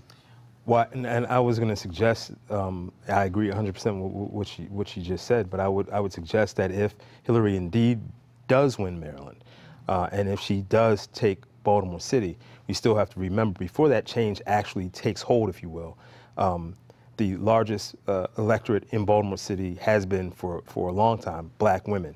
And I would argue that black women probably did take Hillary over the finish line, if indeed she does win Maryland and specifically wins Baltimore City. Look out the day black women get this other message. Indeed. Because then Baltimore's another city. Well, my collective group of black female friends, we got the message. We got them. And I heard what you're saying, but there's a large collective. Of course, we'd love to see a female president one day, but the right one. And there's a large group of us that do not think that this candidate that we have in front of us is the right one. So just to answer that. I just want to ask, do we have a live feed to go to? Just Stephen Janis was sort of into a story. Do you want to go back to that, or? Can somebody ask him if he's wearing purple? Okay, at 8:30 we're going to have the results of the polling station that Stephen Janis is at. I still don't understand, and maybe somebody in my ear can explain to me, if 4 polling stations are being held open till 9 o'clock and people are still voting, how are they already got so many results that they're actually calling Maryland for Clinton? Maybe based on polling results. Yeah, that's right. Exit polls and polling results. It's not really real voting results. Yeah. Well, we know how many networks called Florida for Gore, but given the polling and what we're talking about, unlikely to be a shocking surprise here. I want to pick up a little more on this question of the politics of Baltimore, and the movement that grew around Freddie Gray's death and against police abuse. The protests became so large, thousands of people, and amazing that the protests really became very diverse. Thousands of white students, mostly from, most people that don't know Baltimore don't realize Baltimore is a student town. There's something like 17 or 18, I think it is, degree-granting universities and colleges here. A very big student population, and thousands of students join. But as soon as the cops were charged, the whole thing dissipated. And why? I mean, on the surface of it, of course, we understand. They got charged, and it was a real victory for the protest as well. I think it's, I don't think there's any doubt those cops are highly unlikely, given the history of Baltimore, to have been charged if there hadn't been thousands of people in the streets. And not enough gets made of what a victory that was for a mass movement. Huge victory, and the physical protest may have evaporated somewhat. But there has been and continues to be a lot of political movement at the grassroots level trying to affect change in many different ways. So yeah, I think that you're right. The physical protest, people, hundreds, thousands of people marching in the street is not visible. But there's a lot of work being done by many, many groups and individuals trying to affect real law enforcement reform in the city. And so. they actually got victories at the Maryland State level, right? Yeah, absolutely. In what way? They were able to successfully modify the law enforcement officer's Bill of Rights, basically for the first time, really in like 40 years. Yeah, since it was passed in like the early 70s, they actually got movement. They didn't get everything they wanted, but they got movement on it for the first time. Indeed, and the Civilian Review Board, actually, there's movement in that area as well. So we're going to go to the field. We've been asking this question of, what motivated people to vote for Hillary Clinton, and I believe one of our, Taya Graham is now about to talk to a Clinton supporter. This is Taya Graham for the Real News Network. I'm here on East Cold Spring Lane, continuing to give you up-to-the-minute election coverage, both on the mayoral's race as well as the national primary. I'm here with Miss Sylvia, who's going to give us some insight on both who she supported as well as what voter turnout has been like today. Miss Sylvia, how are you doing? I'm doing fine. And can you give me your full name? My name is Sylvia Williams. And what part of Baltimore are you from?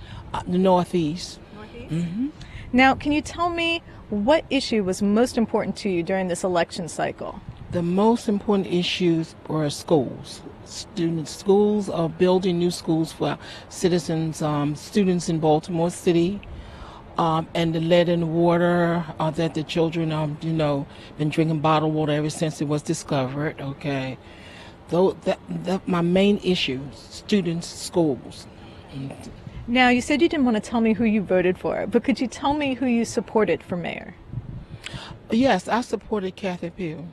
Kathy Pugh and I, we're longtime friends. We've been friends for a long time. And at one time, I would go different places with her and listen to the issues that she would speak about and what she would do and how she would handle them. And it caught me one day, and I heard her say one day to a senior citizen that had a serious problem about not being able to take and pay the water bill. And she said the senior citizen was so upset, and she said, if I ever get to be mayor of Baltimore City, you will not have to worry about it again. And that touched me right there. That touched me there, okay. Now, on a national level, you said that you supported Hillary Clinton. Yes, I did. Can you tell us why? I supported Hillary because I support her. The issues that Hillary speak about, it's the same issues of my concerns and my issues. And women issues are very, very extreme. Well, it's important to all women, right? And I know, and by Hillary being a woman and going to be a woman president, okay, then I know that she will fight for women issues in those situations that we're going through. We've had male presidents. It's time for us to have a female president. And you think having a female president, maybe she would actually be different as president? She'd focus on different issues that perhaps aren't as important to men? Yes, I do believe that, especially women. She was focused more on women issues that I believe that has not been done. Okay. Now, we were talking a little bit earlier, we were talking with Councilman Curran, and you said that you had actually run for city council before. Oh, yes, Can you tell me a little bit about when you ran for city council? Well, I ran for city council in 2003. Okay, I lost by 35 votes. But nevertheless, I have been volunteering and continue to work, okay, in the city of Baltimore. My grandchildren, my nieces, my nephew, all are here, and I will continue to work in the city of Baltimore to help make the schools and the community better. I am a community activist. That's terrific to hear. Now, I just have one more question to ask you. There have been a lot of problems inside the polling center today. They ran out of provisional ballots. People have been standing in line for incredibly long lines, hours at a time. Do you know why this is happening here? No, I do not. I had some residents came to me while I was sitting here and asked me where could they go to get the provisional ballots, and I sent them to Cold Spring and Loch Raven because they didn't have any. I did try calling the Board of Elections, Mr. Olmsted Jones, to ask him because possibly he sent some up, but I never got through. Okay, so and they were really upset because they had to go someplace else. Mm-hmm. Well, before we were talking, there was something that you really wanted to tell the voters of Baltimore. You wanted them to know to focus on the issues, or something that you really wanted them to do in holding people accountable. Which is extremely important to hold the candidates that's running for political office. You hear the platform that they're running on, and every 4 years you hear the platform, and then once they're elected to office, you don't see anything that they say they're going to do. Kathy Pugh is not going to be that person, and if she would even head towards that direction, then I will be standing in the back to remind her, hey, your platform is this, your platform is that, you know. But many candidates has run, when they're running for political office and they said they're going to do this and they're going to do that, it's not what they do once they get elected. Thank you so much. And now I'm going to go back to the studio to Jessica Devereaux. Hey. No, I'm not Jessica Devereaux. You might have noticed, but I wouldn't mind looking like Jessica Devereaux, I guess. We are now going to go to a panel where we're going to talk about a little foreign policy, which is not being talked about a heck of a lot in general, certainly not in Maryland. Domestic issues have dominated, but foreign policy certainly has come up in the Clinton-Sanders debate. And it's certainly something that should be talked about more, and we're gonna. So now, joining us, first of all, from Washington, D.C., Phyllis Bennis. Have we got Phyllis on the line? She's coming in by Skype. Great. Phyllis Bennis is a fellow and director of the New Internationalism Project at the Institute for Policy Studies in Washington, D.C. She's the author of many books, including her forthcoming book, Understanding ISIS and the New Global War on Terror, a primer. Thanks for joining us, Phyllis. Good to be with you, Paul. And also joining us from Washington, D.C., is Zayed Jilani. Am I pronouncing it correctly? Are you there, Zayed? Yes, I'm here. Okay, Great. I hope thank you very much for inviting me. I hope I said your last name correctly. He's a reporter for The Intercept. Actually, Zayed, could you start? We talked a little bit about this tonight. In one of the important Senate races in Maryland, Van Hollen versus Edwards, you reported on The Intercept that Haim Saban, who's one of the largest funders of, well, they call it pro-Israel. Other people, as I said, would call it more pro-Zionist. Some people would call it pro-Netanyahu. At any rate, he's a big funder in the Democratic Party and certainly tries to influence in the direction that AIPAC likes. What exactly did you discover here? Yeah, I mean, it's really interesting. Haim Saban is a bigwig in the Democratic Party for a long time. He's been a big giver to the DNC, to state parties, and particularly to the Clintons. He has a very strong relationship with them, a friendly relationship. But he very rarely intervenes in Democratic primaries. I mean, he did back Clinton this time and last time, but it's very rare actually to see him get heavily involved in a race where you're seeing Congress or Senate face off. And he did actually give 6 figures to a super PAC that was supporting Representative Chris Van Hollen tonight in Maryland and opposing Donna Edwards. You know, the super PAC had started to run mailers and TV ads against her. So really it was more of an action against Edwards than it was for Chris Van Hollen. And I think, he didn't offer any explanation for that. But a big part of probably why he did decide to get involved is because, as he has said to the New Yorker and other outlets, is that his big issue is Israel. And Congresswoman Edwards has tended to be a little bit more dissenting on that issue, has tended to sometimes oppose these one-sided resolutions, speak out on various issues like, for example, the embargo on Gaza. And I think in a way she hasn't really toed the typical Democratic Party line, the Republican Party line, which is that Israel can do no wrong and we should just back them to a hilt. And I think that level of dissent on that issue is probably what brought him into this race. Right. Phyllis, how much is this AIPAC kind of money affecting the race. I don't know if you know about the Edwards-Van Hollen race and generally, and what do you make of the way Sanders and Clinton have come out on these issues? Yeah, you know, I think that I don't have the specifics on the Edwards-Van Hollen race, but I think what is true is that this year in this election, AIPAC and its supporters, the other organizations that identify themselves as being essentially about being pro-Israel, they have spent enormous amounts of money. There's a great deal of unease in the pro-Israel community, as it were, in these institutions, because they know they're losing their young people. They're losing their young people who no longer, young Jews in particular, who are no longer inherently, obviously pro-Israel. They don't grow up to be pro-Israel. They're taking very independent stances. There are new institutions for them to be part of. You have, instead of just AIPAC or a youth organization like Hillel, you have things like Jewish Voice for Peace on the left, J Street in the center, Open Hillel, directly challenging Hillel's refusal to allow discussion of the boycott, divestment, sanctions movement. All of these things are making the old-timers with the money, because it's the old folks that have the money and are supporting the right wing in Israel. It's making them very uneasy, very, very nervous. And there's a lot of desperation. They're lashing out on college campuses, and they're putting a lot of money into the election for that reason. In every election in recent years, what we've seen is that Israel intervention. Is a small community. It doesn't have that many votes, but it does have a lot of money that goes into party politics. And technical difficulties with Phyllis, her signal's waning. Hopefully we'll get this back. Zaid, are you still there? Yes.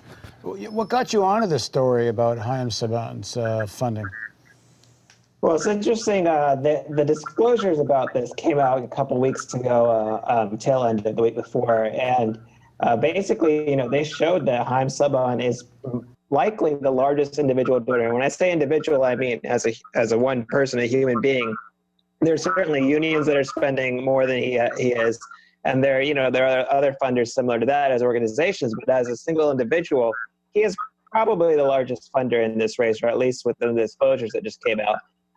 Which means that he actually has a pretty big stake in this contest. And it's really, like I said, it's very unusual for him, or really most individual large Democratic Party donors, to get so intimately involved into a contested Democratic primary race where really the two candidates don't have a whole lot of differences on other issues. I mean, Donna Edwards is a little bit more critical of the trade agreements. She's a little bit closer to the public interest community than Chris Van Hollen is. But, much of the commentary on the race has said that, hey, they're actually fairly similar in policy outlook. And I think this is one of the big issues where someone like Saban, who wants to see a Democratic Party that only has one view on this topic, which is the AIPAC view, I think someone like Saban would be very troubled that someone would come in who was insisted on a more balanced approach.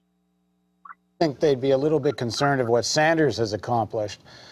He hasn't taken what some people would call an anti-Zionist position. On the other hand, in New York at the debate, to even talk about Palestinian interests and the need to be more fair and balanced and so on the issue, it was practically radical given the tone of most U.S. politics. And one would think these big donors in general, but specifically on this issue of Israel-Palestine, don't like the fact that he's created this funding model, which I think surpassed everyone's expectations. Well, what I would say is that, particularly with Sanders is interesting because Sanders has built a very non-traditional sort of political campaign.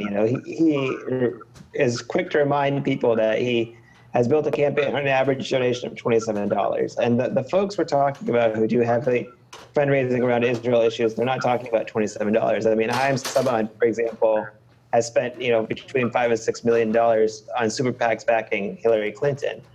Similar donors to him could raise hundreds of thousands of dollars in congressional races through bundling, through fundraisers.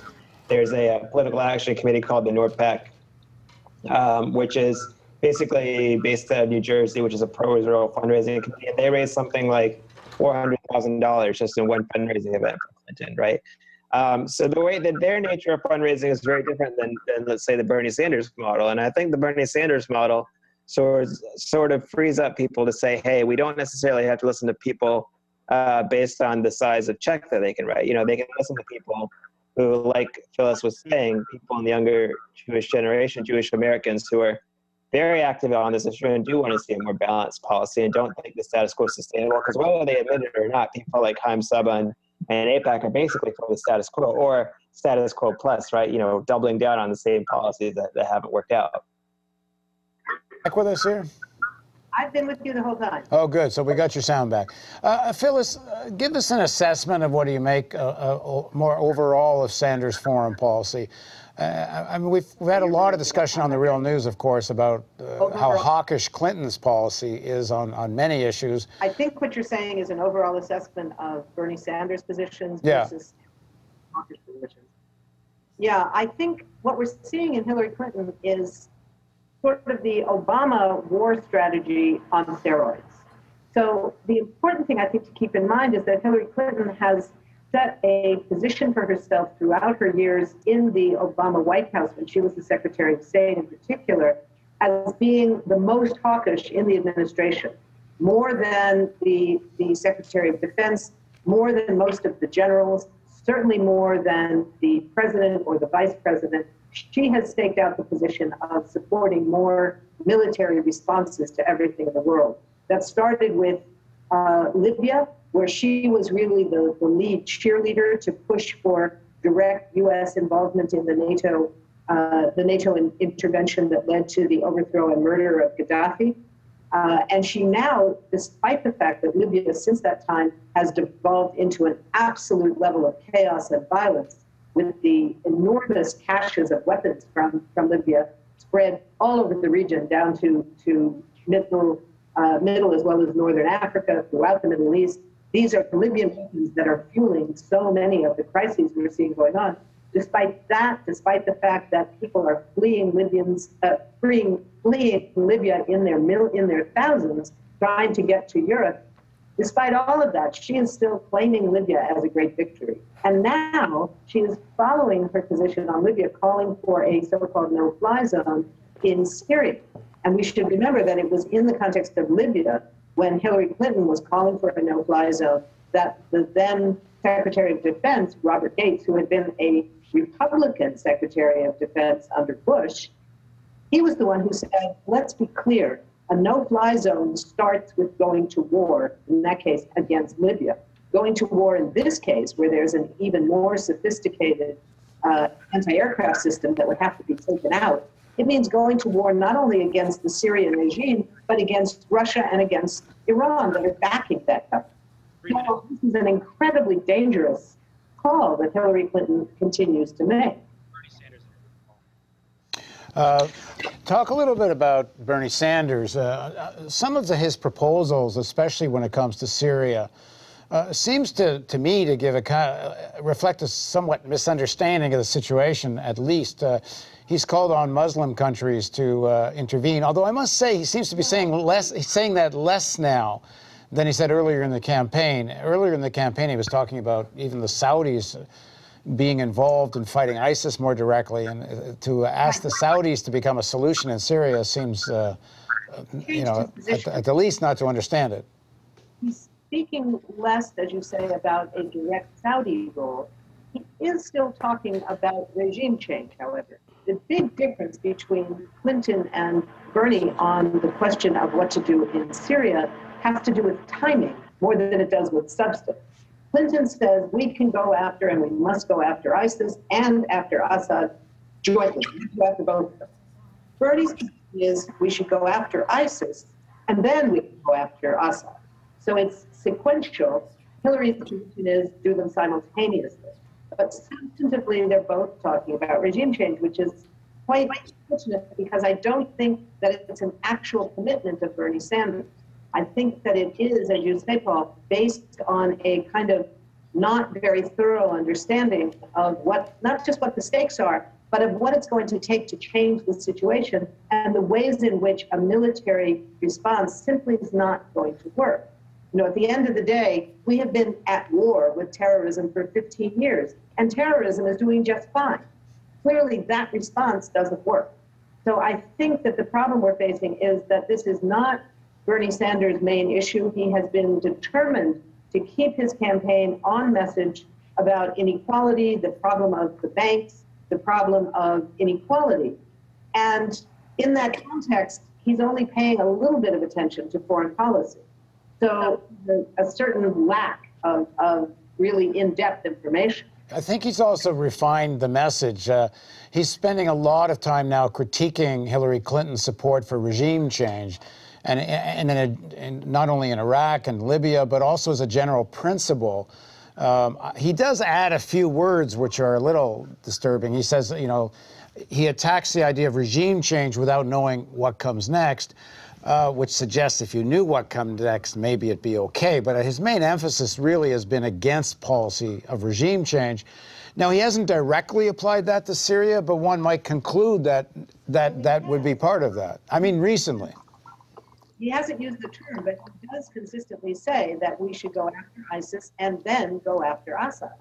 To me, that sounds like regime change. He doesn't use that term, but that's actually the substance. I think what is important to keep in mind about Bernie Sanders, absolute powerful commitment to the role of social movement in supporting his campaign, in enabling his campaign, and that will, I think, be very likely to play a much bigger role in a Sanders White House than it would in a second Clinton White House, where Hillary Clinton has shown absolutely zero interest in social movements, in what popular engagement might look like. So I think that's where there's a very big distinction. The other thing is that Bernie Sanders has made a point of keeping in mind U.S. history, the history of the U.S. as an empire. So when he talks about Iran, for instance, he always goes back to 1953 and the overthrow of Mossadegh and the U.S. installing the Shah. That's crucial. The Clinton administration in the past and the current Clinton as a candidate never talk about that. So that's a very important distinction, is remembering how we are viewed in the world has everything to do with what we've done in and to the rest of the world. Right. All right. Thanks very much, Phyllis, and thank you, Zaid, for joining us. Thank you. On Saturday, I had a chance to sit down with Bernie Sanders and with Danny Glover, and we're going to run that interview, and then we're going to be back for more reporting and from the field, as well as analysis of what's happening and some results. So here's the interview Saturday with Senator Sanders.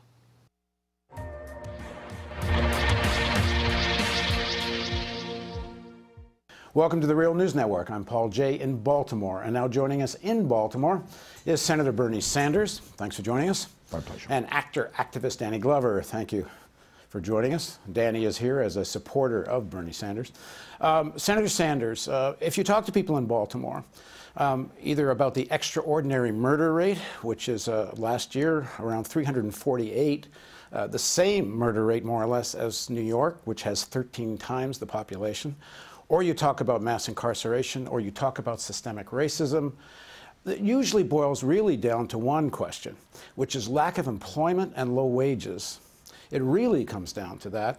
Now, I know you've proposed a $1 trillion infrastructure spending plan that would create jobs, but Baltimore has a pretty bad history when it comes to private-public partnerships, where investment money, for example, in the Inner Harbor, in the name of creating jobs, makes a lot of money for developers and the billionaire class, and not really does much about employment and poverty. How would your plan be different? First of all, thank you for recognizing what too few people do recognize, and that is when you have unemployment rates of 30, 40, 50%, when kids have no opportunity to stand on their own 2 feet, go out in the adult world, become independent, bad things happen.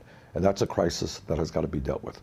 So in addition to proposing a $1 trillion jobs program, rebuilding our crumbling infrastructure, what we also have proposed is a program along with Congressman John Conyers, which focuses on youth unemployment, specifically putting young people to work, putting them into school, getting them the job training that they need.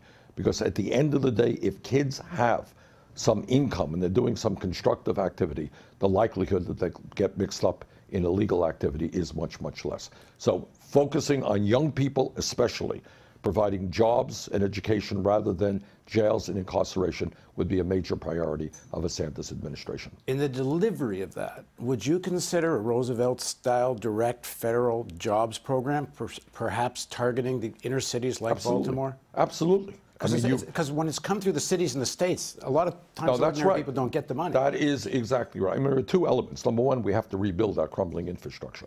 And that is our roads and our bridges, our water systems, our wastewater plants, airports, rail, et cetera, et cetera. But second of all, when we talk about job creation, the federal money has got to go into those areas that need it the most. And what is happening in inner cities all over this country is a story that is not being effectively told, but we have crisis after crisis after crisis, crumbling public school systems, high unemployment, mass incarceration rates. We've got to start focusing on rebuilding inner cities in America. So a direct federally funded jobs program is on the table with you? Absolutely. Okay, number two. I know you're running to win, and whether you win or don't win, you need as many votes as you can get to make this political revolution you're talking about possible. You've said you're going to endorse Senator Clinton, but you said something in addition to that to Andrea Mitchell on MSNBC. You said you will endorse her, but if you campaign for her, will really depend on what her stand is and what she adopts. I want to see the Democratic Party have the courage to stand up to big money interests in a way that they have not in the past, take on the drug companies, take on Wall Street, take on the fossil fuel industry. And I want to see them come up with ideas that really do excite working families and young people in this country. So that's a condition for you going out and really campaigning. Well, let me just say two things. Number one, a Donald Trump presidency would be a disaster for this country. And I will do everything that I can to prevent that from happening. But I think the issue of how the kind of support that Secretary Clinton gets from the American people who have voted for me, is totally dependent upon her. And that is, she is going to have to excite people, convince people that she is, in fact, prepared to go outside of establishment politics and establishment economics. She is going to have to tell people that, yes, the United States will join the rest of the industrialized world and guarantee health care to all people as a right sooner than later, that we will have paid family and medical leave like virtually every other country on earth does, and that, yes, she is going to stand up to the oligarchy which today controls our economic life, our political life, and our media life. And if she does that, I think there's going to be a lot of excitement for her. If she continues to be a proponent of establishment politics and establishment economics, I think she's going to get a lot of support from people who definitely want to defeat Donald Trump and see her as much, much more preferable. But she's not going to generate the excitement that I think we need. And as you said in the quote I just read, the Democratic Party, also meaning Secretary Clinton, has no record of doing any of this in the past. Not much. Not much. Look, we have a very low voter turnout in this country. A lot of working people, poor people do not vote because they don't really believe that either party stands up for their interests. They have the sense instinctually, which is a correct sense, that big money dominates what goes on politically. And if we're going to make the real changes, it's one thing to elect the president, that's fine. It's another thing to really change America. What does that mean? Should we have more income and wealth inequality than any other country? Should we be addressing the crisis of climate change in a much more aggressive way? Should we be dealing with the fact that 2.2 million people in this country are in jail more than any other country on earth in a way that we have not come close to begin to addressing? And the answer is, I think we have got to do that. But to do all of those things require a political party to say, you know what, sorry, billionaire class, you cannot have it all. We're going to transform our economics. We're going to transform our politics. And by the way, we're going to transform media as well. We're going to get the word out to people about what's really going on in this country in a way that the corporate media does not. Assuming whether you win or don't win, you need as many votes as possible between now and the convention to have the clout going forward. Absolutely. So it doesn't really change your game plan very much. That's right. That being said, in terms of keeping this political revolution going you've been calling for, what does that look like and what do you do about it? Well, it's a little bit premature. Right now my focus is either way. But right now my focus is on winning. My focus is on doing well on Tuesday in 5 states. We got a very, very big primary in California on June 7th, where I think we got a shot to win. So right now our immediate focus is on getting as many votes as we can in the primaries and caucuses that remain. One of the main arguments one hears from people who really are not enthusiastic about Secretary Clinton, but are supporting her even in the primaries, is what some people have called the fear factor. You know, they just think that she has a better chance of defeating Trump, that even though you're polling ahead of her, frankly, against Trump, they're saying it's untested, that in a real campaign with tons of ads thrown at you, it could be different. That's the Clinton line. But what is also untested is the kind of vicious attack that the Republicans would make against Clinton in a way that we have not gone anywhere near. I mean, they're going to be raising issues that we have stayed away from. We have tried to focus on the differences between Secretary Clinton and myself on the major issues. We have not gone into other areas where the Republicans certainly would. I think we are the stronger a campaign against Trump, not just because the polling now shows us that, but more importantly, the kind of excitement and enthusiasm that we are generating will result in more people coming out to vote. Democrats win when the voter turnout is high. Republicans win when the voter turnout is low. I worry very much that a Trump-Clinton race is just going to be a low voter turnout race, which gives him a shot to win. I don't think he will, by the way. I think she goes in as the favorite. But I think I am the stronger candidate between the two of us. Danny, you supported Senator Sanders fairly early in the campaign. Why was this important to you to get involved in his campaign? And let me ask you a second part. As you're out campaigning, why are older African Americans, and I say that because younger African Americans do seem to be kind of joining Youth for Sanders, but a lot of older African Americans are not, and why not? Well, the first question, certainly there's a relationship or a lure to the Clinton that has gone back for some time. It's gone back when he ran when it was first administration and through his second administration as well. So black people have had African Americans have had been accustomed to seeing the Clintons and being available for them in some sort of way. In fact, I remember one politician asked me, well, I've never heard of Bernie Sanders. This is a state senator. And I said, I don't understand why you haven't. The questions that you support, the ideas that you support are right there, the ideas that he supports. And certainly I came out, first of all, because I thought this was an important moment. It's a historic moment, an important moment in this country's history. And we've seen that translate through the Occupy movement.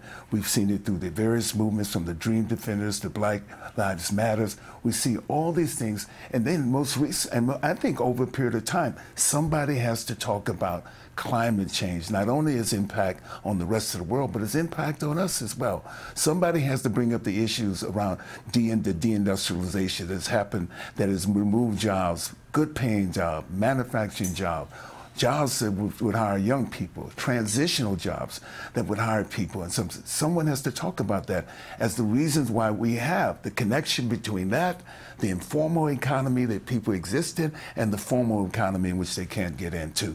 Those are the issues around mass incarceration. No one has talked about that.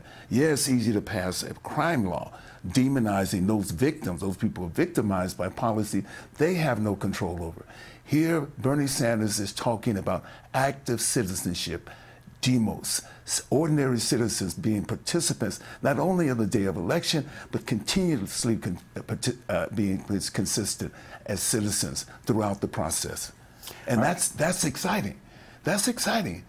When we responded to registering the vote and voting, we thought something was going to come out of it. And we know those periods. The Voting Rights Act of 1965, the civil rights organizing of voters down in the South during Freedom Summer, and all of that happened in a period where people saw change, the possibility of change. And I think, as Senator Sanders says, that this possibility of change, a new voice, another narrative, a way in which their issues addressed, from child care to health care, from global warming to climate change, job creation. Exciting. It's exciting. I've only been given 10 minutes for the interview because I know you got to run to a rally. This is just the beginning, I'm hoping, and I hope we get to pick this up again. Well, thank you very much for allowing us to engage in a substantive type discussion. Thanks very much. Thank you for joining us, and thank you for joining us on the Real News Network. So we're back in the studio live in Baltimore, and joining me again in the studio, first of all, at the far end of the table, is Sean Yos. He's a multi-award-winning journalist. He hosts a show on WEAA, a daily drive home show on the radio. Thanks for joining, Sean. Thank you. And Tiffany Bliss-Brown, who has a podcast called, what's it called? Everyone Loves Bliss. Everybody loves bliss. Yes. Well, I raised a question with Senator Sanders in the beginning of the interview, and I think this may have affected the turnout in Baltimore and maybe some other places in terms of breaking through to the black vote. And certainly there's no one reason for this. There's a multitude of reasons for why Clinton's so ahead. In fact, the numbers so far, CNN's reporting that non-white voters in Maryland, and that's mostly black voters, although Hispanic, I guess, is included, but it's mostly black and mostly Baltimore. And she won from 66% to 33%. So she really dominated in this. But I think one of the factors is that when Senator Sanders talks about infrastructure spending and investment and putting money towards employment and that, I personally felt he left it a little vague how that actually happens. And people in Baltimore are a little cynical, I think, about hearing, I'm going to invest in this, I'm going to invest in that, because it's really a Democratic Party city, almost everybody that runs for office here promises to throw money this and that, and then it doesn't kind of happen and nothing much changes. And what I asked him in the interview is, would you support a direct federal employment program like Roosevelt did during the 1930s, where you bypass the state, bypass the city, and bypass all this kind of public money that supposedly goes into infrastructure, but actually, I mean, they build buildings, but most of the benefit goes into the pockets of developers and doesn't create any sustainable employment here except some low-wage service jobs. And he said yes, that he would support that kind of federal direct jobs program, but he doesn't message it. And I'm wondering how much that might have affected people, that there wasn't enough concrete links to how this investment in a Baltimore that's kind of tired of hearing a lot of promises. Sean? I think there may be some truth to that, but I will go back to my original argument as far as specifically in the black community. The Democratic machine is incredibly powerful in Baltimore City, and the Democratic machine is almost 100% behind Hillary Clinton. I'll say again, the biggest voting bloc in Baltimore City is and has been for many, many years black women, and black women, I believe, came out in massive numbers to support Hillary Clinton. It's just a reality that we're moving hopefully in a different direction in our city, deconstructing the political infrastructure, the Democratic political infrastructure to a certain extent. But until we get to that place, the infrastructure that we have in place is what carries the day, and I think that is what has delivered Baltimore City in a massive way for Hillary Clinton. And I think that ultimately, whatever message Bernie Sanders delivers didn't resonate with enough people. He resonated with some people, namely me, but I'm not enough to carry Baltimore City. So, Tiffany, the other question I asked Senator Sanders is if Hillary Clinton does win. Now, he's already said he's going to endorse her, but he's had several recent interviews, including mine, where he makes it somewhat conditional just how hard he might campaign for her. He certainly says he'll do everything he can to defeat Trump, but he says his supporters, if she doesn't, in his words in the interview, defy the oligarchy, if she doesn't actually stand up, which is highly unlikely because Hillary Clinton is who she is, a lot of his supporters might not vote for Hillary. Now, and this is such a Democratic state at the presidential level, at least. I don't see it's not imaginable that Trump could actually win Maryland. But what do you think happens to young people who are now going to be assuming, and after today, it's very, very difficult to imagine that Bernie Sanders can win, but, like California, there are some things left, but the writing's pretty much on the wall here. On the other hand, the more votes he gets, the more leverage he has at the convention. And the more people continue to pursue the Sanders candidacy and campaign, the more struggle there'll be at the convention over the kind of ideas that he's presenting. But in terms of Baltimore and young people here that got excited, how does this carry on past, you know, the Maryland primary, even past the convention in November? You're asking what happens to what's going to happen or with what those would you like to happen? What I would like to happen is it's hard for me to verbalize or to concede at all that I would have to consider voting for Hillary. But that's a reality. That is reality, because if given the two choices, there's no way I'm going to go for Trump. But would you consider a third party? Like Greens or so? It depends. I mean, Maryland is one of those states that's not really a swing state. So in some ways, voting for a third party is a waste of is not going to. Well, it's not going to elect a Trump because it's not going to. You're saying it's not going to elect? No, I mean I may be wrong, but I think it's such a Democratic state, Democratic Party state, when it comes at that level, that it's highly unlikely that Trump could win. So it's not a third party vote here is not likely to allow Trump to win. So the question is, would I consider that? Probably not, because I think it would be a wasted vote to consider a third party. But in terms of young folks, what I think is going to happen with those votes, specifically here in Baltimore, my fear is that they're not going to vote if Sanders is not the option. And I've heard whispers of that you know, if Sanders is not an option, then we just won't vote. That scares me. That scares me a great deal, but I think that's a great possibility. In terms of Bernie's level of support, I don't even know if that would make a difference. Where do you? I'm believing. Okay. I'm hoping that if Trump is indeed the Republican nominee, that there, which is not a given, but no, it's not a given, especially given the process and it playing out. But if he indeed is the nominee on the Republican side, I'm hopeful that we can mobilize enough black people against this man that it won't make much difference whether or not Bernie Sanders fully endorses or fully campaigns for Hillary Clinton.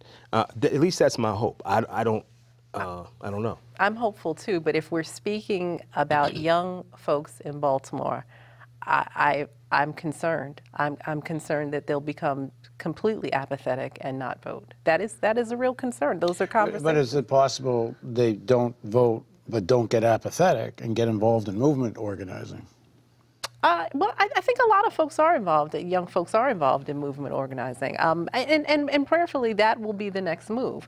It depends on what segment we're talking about. There is a large segment now that's involved, that's conscious and involved. There's all kinds of movements happening. We talked about that earlier, happening in Baltimore, but even those conscious groups have, you know, you're hearing whispers and you're hearing talk that some of them would hold a vote versus voting for Hillary or Trump. I don't think it's a great move, but if we're talking about the reality of the conversations that I've heard on that's the conversation. What do you do, Sean?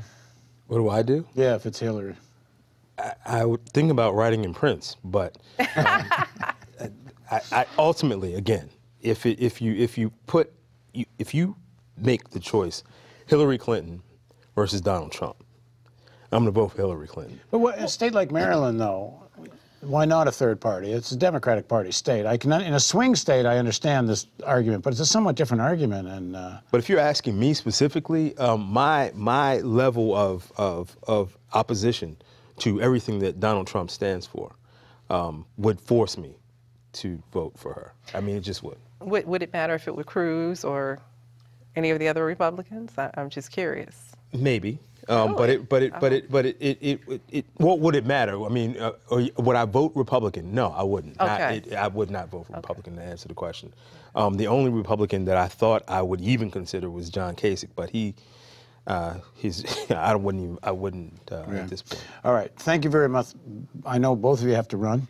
We're going to quickly go to a little bit of Hillary Clinton. She's speaking now, so let's pick up a little bit of her speech, and then we're going to go to Jessica Devereaux on the field.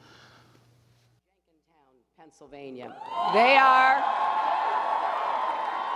are doing everything they can to provide opportunities to their children in an economy where there still aren't enough good-paying jobs. Listen to the mothers who lost children to gun violence and encounters with the police. They're turning their sorrow into strategy and their mourning into a movement for justice and dignity.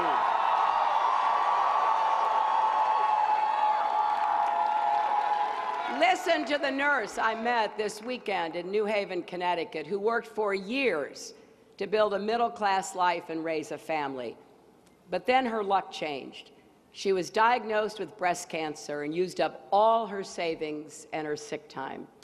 Soon she was facing foreclosure and the prospect of losing the home she'd loved for more than 20 years. And here's what she said to me. My daughter and I live in fear of the day that we might come home and have a lock on the door. We're in pain, we're hurting. We were and are the backbone of this country, the middle class. We're not asking for a handout. We just want to be treated fairly. And she is speaking for so many people across our country who feel beaten down, left out, and left behind. People who have worked hard and done their part but just can't seem to get ahead and find it tough even to get by. Now, underneath all these worries, together, we are going to come together and we are going to solve the problems we face.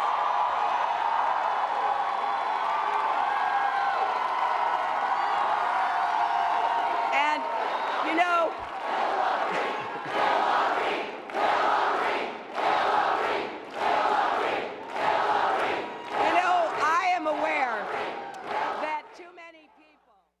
That's Hillary Clinton, a victory speech, and she did very well tonight. She has won 3 states so far, Pennsylvania, Maryland, and Delaware.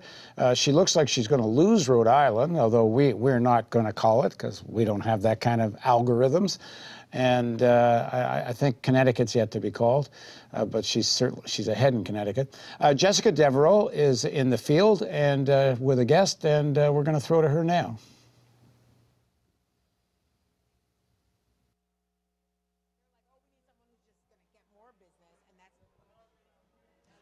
Paul, so we are here at a Bernie watch party in Baltimore. I'm joined now by Alicia, who is a Bernie supporter. A lot of crestfallen faces here. How are you feeling, Alicia? I'm disappointed. Yeah, so we knew, though, going into this race that Bernie would have a long way to go. Double digits in recent polls. He was behind Clinton. But you are taking it so hard. Why is that? I am taking it hard, or I'm not taking it hard? You are taking it so hard. I am taking it to heart, yeah.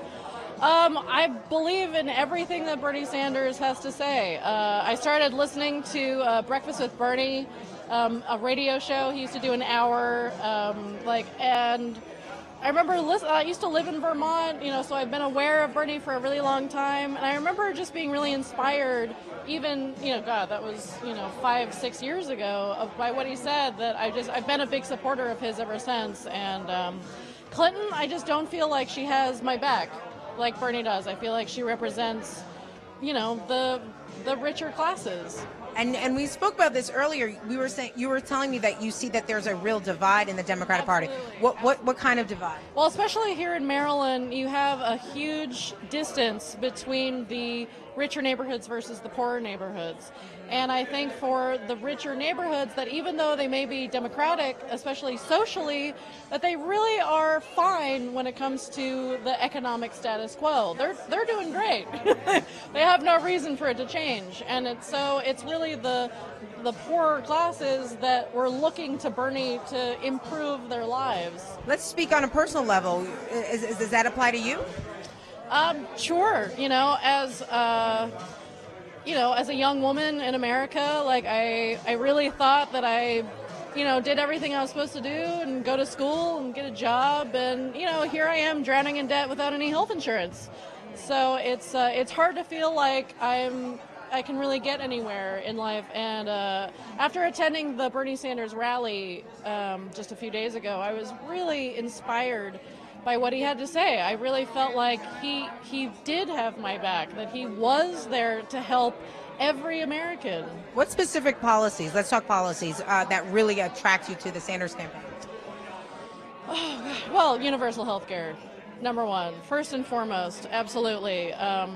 It's really easy to not have health insurance. And Obamacare has been fabulous. You know, I don't want to put that down. It's a step in the right direction. But we really need to get to a place in this country where every American has health insurance and doesn't feel punished for getting ill or, you know, getting into an accident. And there are way, way, way too many people in this world that have lost everything, that are going bankrupt because a member of their family got cancer, and that has to stop. So tonight, Hillary Clinton, we know that she's taken Maryland, Pennsylvania, and Delaware. If she wins the nomination, will you support her come November? You know, I don't think I will.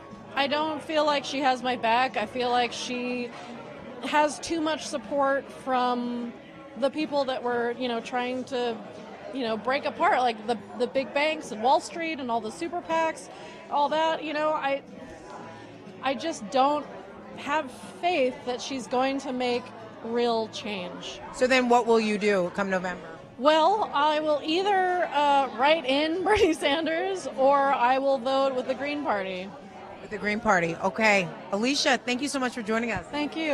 All right. So, Paul, we're just going to give you a little bit of a tour here. I believe we have, NAACP President Ben Jealous here. Perhaps we can get him to come back to us a little bit later. But essentially, as I said, a lot of crestfallen faces here. As we know, Maryland has been called for Hillary Clinton.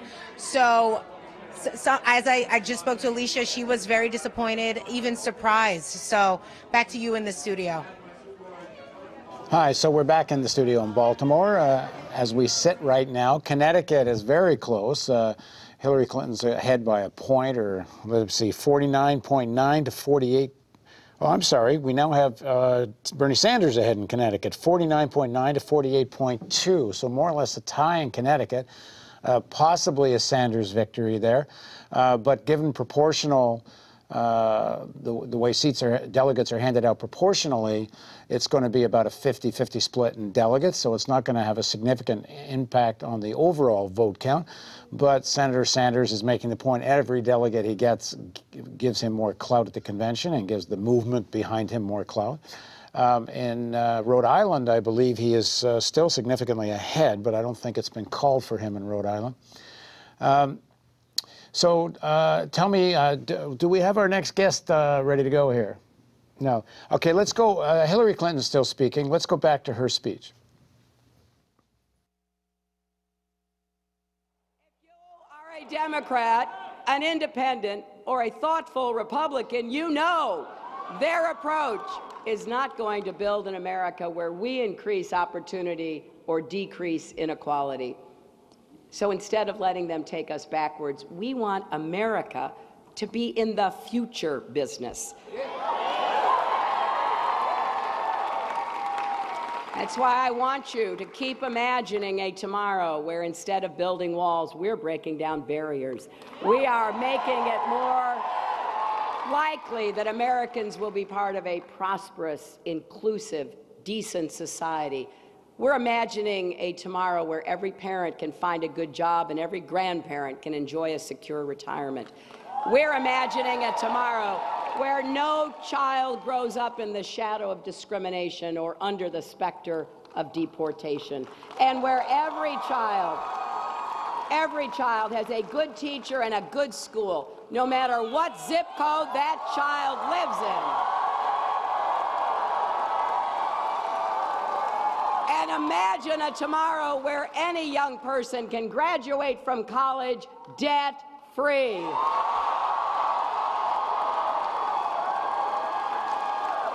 We're going to imagine a tomorrow where hard work is honored, families are supported, streets are safe, and communities are strong, and where love trumps hate.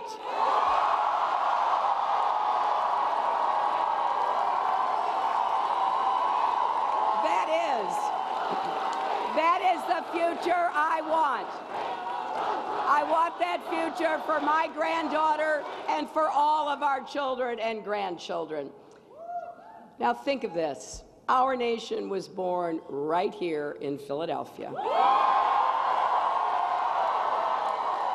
Our Declaration of Independence and Constitution were signed just a few blocks away.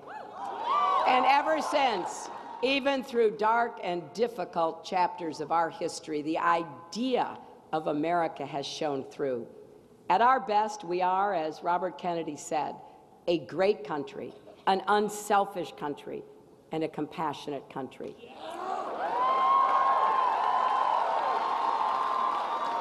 But America's greatness is not a birthright. It must be earned by every generation. So please join us. Join us. Go to HillaryClinton.com. Text JOIN 47246. Volunteer, contribute, compete. Let's go forward. Let's win the nomination. And in July, let's return as a unified party. Thank you all so much. This is my fight song. Welcome back to The Real News. We're in our studio in Baltimore. Earlier in the day, we had our journalists out talking to people voting to give a perspective on why they were voting, how they were voting, everywhere from Baltimore to Westminster. And we're going to talk about the mayor's race in Baltimore first. We asked people who they were going to vote for. The leading candidates are Sheila Dixon and Catherine Pugh. Here, are we ready to roll this now? All right, here we go.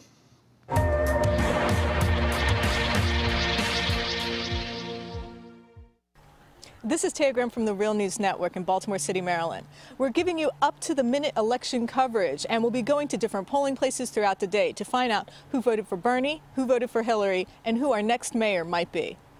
As far as the mayor's race, I think they should give Sheila Dixon another chance. Okay. Just because I know she was stealing and all that, but she did a lot of good things for us as far as the community. So if we can get her back in the race, that'd be good. For mayor, my girl Sheila, I want her back in office. Because I like Sheila. I met her before and I love her heart, and she really cares. And what issue was most important to you during this election?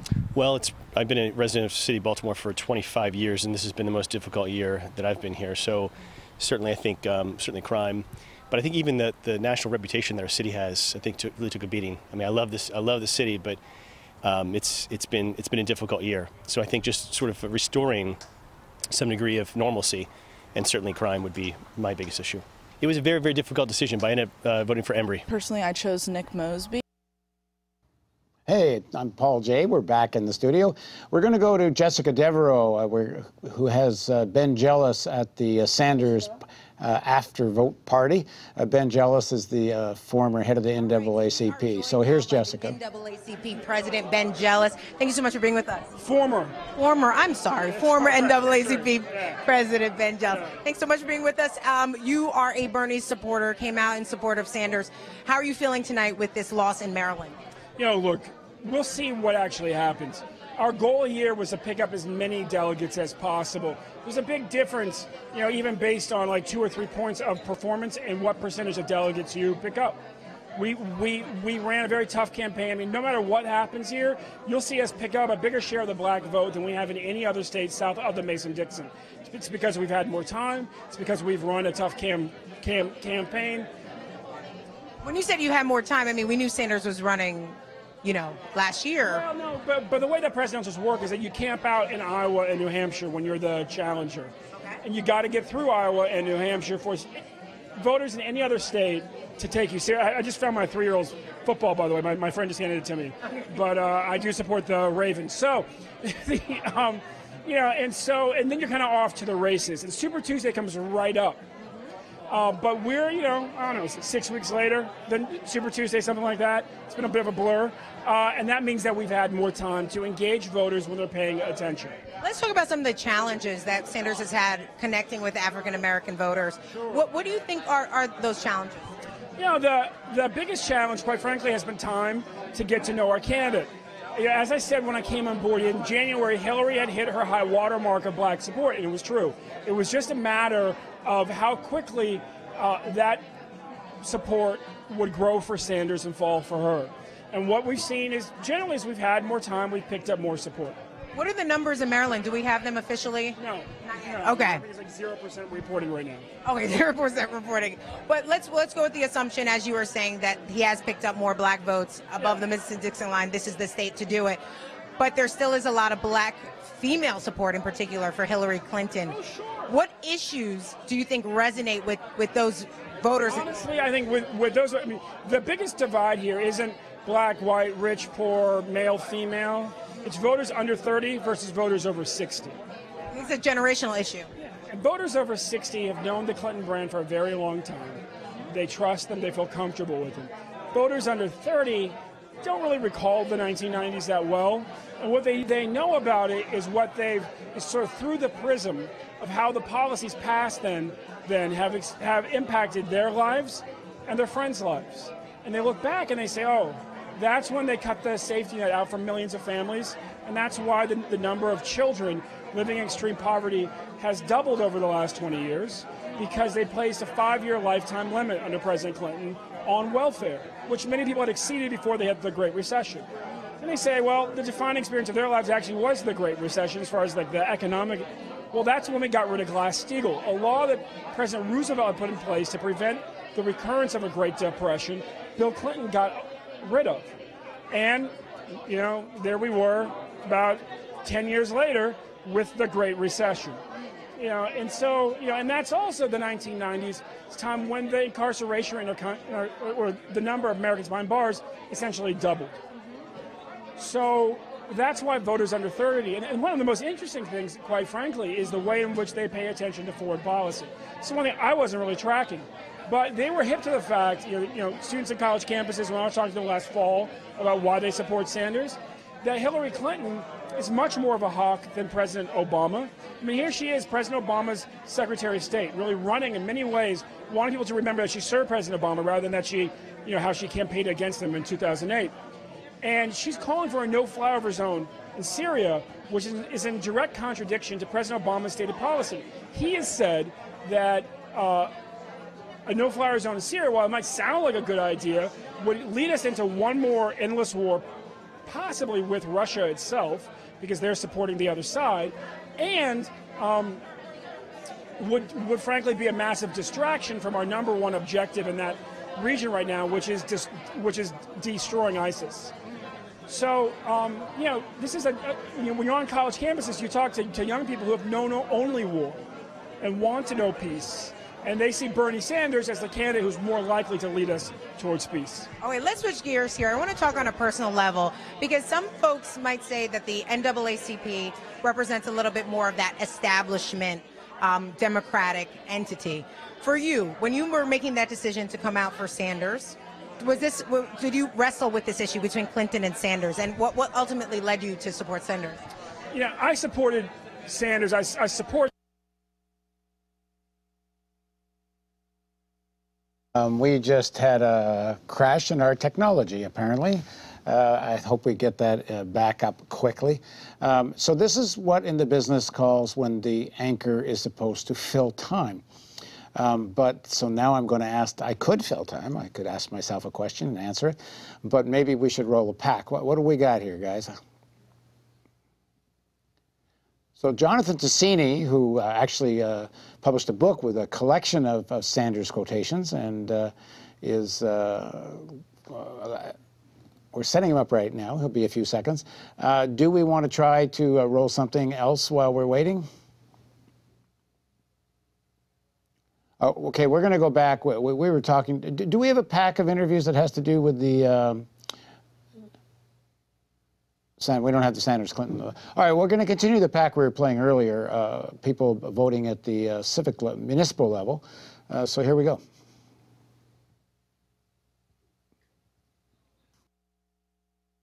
By voting for Embry. Personally, I chose Nick Mosby because during all of the riots and stuff in Baltimore, I was living in the city near all that happening, and I kind of just felt like he was a really positive force behind that, and I really like his wife a lot as well, so I feel like they're kind of like a power team. Do you mind sharing with us who you chose as your mayor?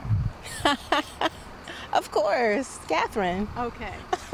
And the reason why you chose Catherine Pugh over the others? I believe in her vision, and she's put forth work that I could clearly see. Okay.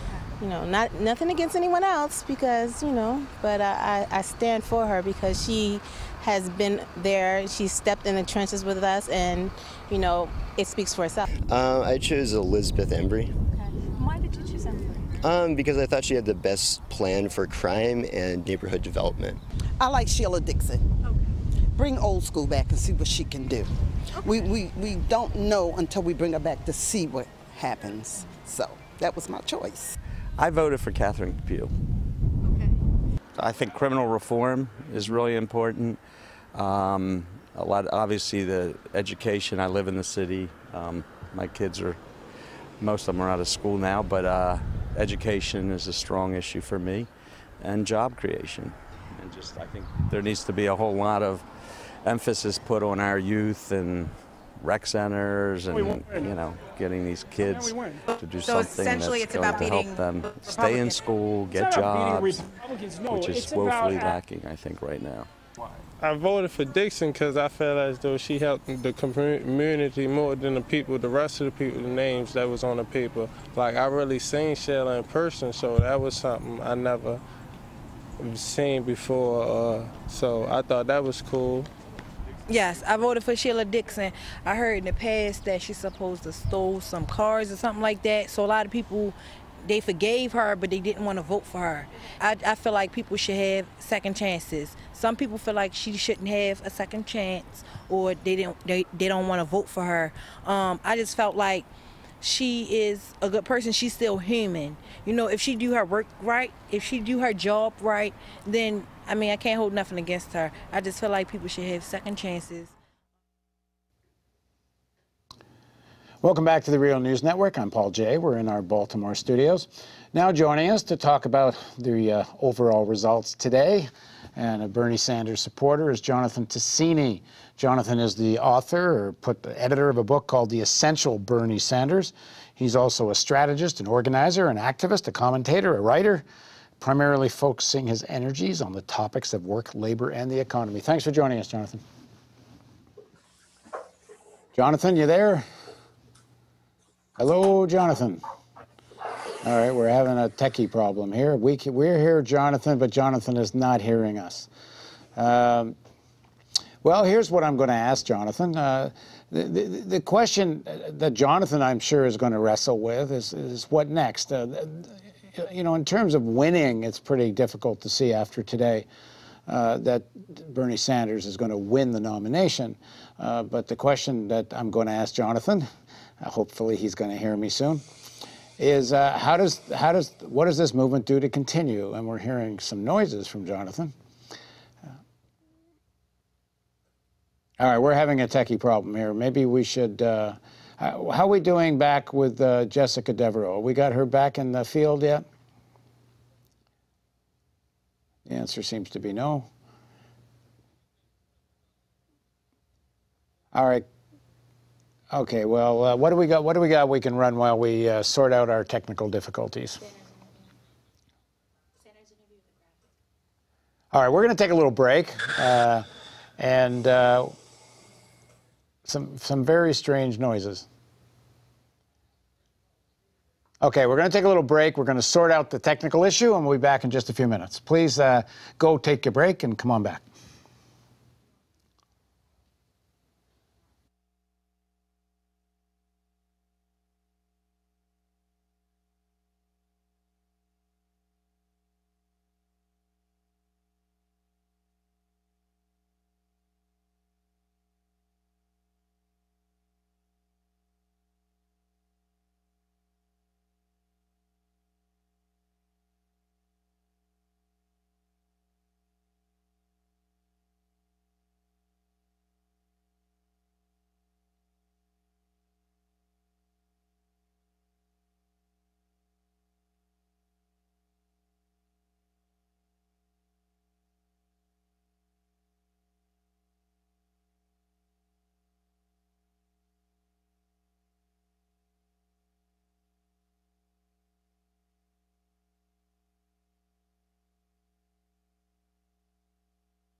So we're back in our studios. Our technology is working again.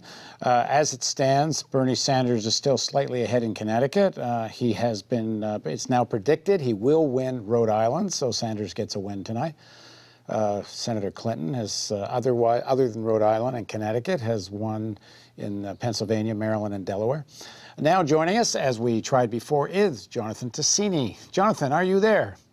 I'm here. Very good. I'm going to introduce you again.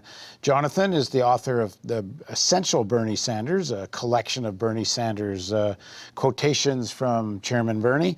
And Jonathan is also a strategist, an organizer, an activist, a commentator, a writer. You do too many things, primarily focusing his energies on the topic of work, labor, and the economy. So, were you expecting more than Sanders got tonight? No, I think that the polls were pretty much indicating what we're seeing now. I think at the end of the day, what I'm interested in is the margins, because the margins affect the delegate allocation, and particularly Pennsylvania, which is the largest bunch of delegates. The closer the margin is, the better it is for Bernie in terms of trying to keep the distance from growing too much between him and Secretary Clinton as we look towards May and June into the contests that are coming up. Now, of course, the messaging of the campaign is that we're still in it to win, but the math after tonight is a lot worse than it was before tonight. But I interviewed Senator Sanders on Saturday, and I think he kind of acknowledged that the real fight now is to have as many delegates as possible to go into the convention with some clout. What can be let's, for the sake of argument, even if you want to say he can still win, maybe, who am I to say he can't? But let's say he can. What can be done at the convention? What meaningful fight can be waged there? Well, I do want to say, just not so much that he can win, which I do think he can. It's a narrow path. It's tough. Everybody acknowledges that. But we also have to acknowledge, as you know, that politics changes very, very rapidly. And there's a long time between now and June 7th. And on June 7th, California and New Jersey, which have hundreds of delegates vote. And we just don't know what's going to happen. And I'm going to lead up to the question about the convention by making one other point. It's very important to contest every single state, because Bernie from the beginning has been about this political revolution that he's talked about, which is about changing establishment politics, establishment economics. And what we need to do that is build a movement. And part of the way you build a movement is through elections. You know, people go out, and I've done this throughout my life. I've knocked on doors, I've made phone calls, I've made fundraising calls, I've done all that. So I know what it's like when you're deploying thousands of people who then get really excited about it. I mean, most of the time, that's a kind of uplifting experience, in my experience. And I think a lot of people who have that experience then get connected to the movement and want more. So let's say we go all the way to the convention, we amass a lot of delegates. Hillary Clinton will not have enough pledged delegates unless something unbelievable happens to clinch the nomination. She'll need the super delegates, as I think a lot of people know. And our goal is hopefully Bernie wins the nomination, and we want to have the fight over the platform, which somewhat defines what the Democratic Party will stand for. Now, I'm going to quickly then add, we know that a lot of platforms are often not worth the paper they're written on, because they're a piece of paper, and then the election happens, and whoever's elected does whatever he or she wants to do. But I do think in this case, it gives you an organizing document to then mobilize beyond the general election and into the coming years. Honestly, that's what I'm excited about. And what I'm already thinking about, and I think a lot of conversations I'm having with people, is about how we're going to build this movement into the future. Well, so what's the answer to that? I mean, Bernie Sanders himself is, talking about this, but the other possibility is if he and his organization don't help galvanize this, you don't want to see a situation that people simply get deflated and forced into this decision of supporting Clinton because they oppose Trump. One way or the other, how people decide to vote that day for Hillary or not. Organizationally, what should people do, in your mind, to keep this thing going? Well, you ask a terrific question. And I think the way I would approach is to think of these on two tracks. There's going to be the general election, and people are going to make their decision who they're going to vote for, whether they're going to vote for Hillary Clinton or not. On a separate track, there's this whole movement building. And I don't have the exact answer of how we're going to do that, because it's not an easy thing to say in 3 words. But I'll talk about a couple of things that I think are key. One is, potentially we've solved one thing that has always vexed movements, which is raising money. There'll be a question about whether you translate the amazing amount of fundraising success that Bernie's had from a candidate-focused election, candidate-focused fundraising, to movement fundraising. That's something we have to figure out and grapple with. And then you have to look at all the pieces of the movements that have been part of this, of Bernie's. Before you go on, that is such a significant point. Like at the Real News, for example, we need to do somewhat similar fundraising. We don't take any government and corporate money. We don't sell advertising.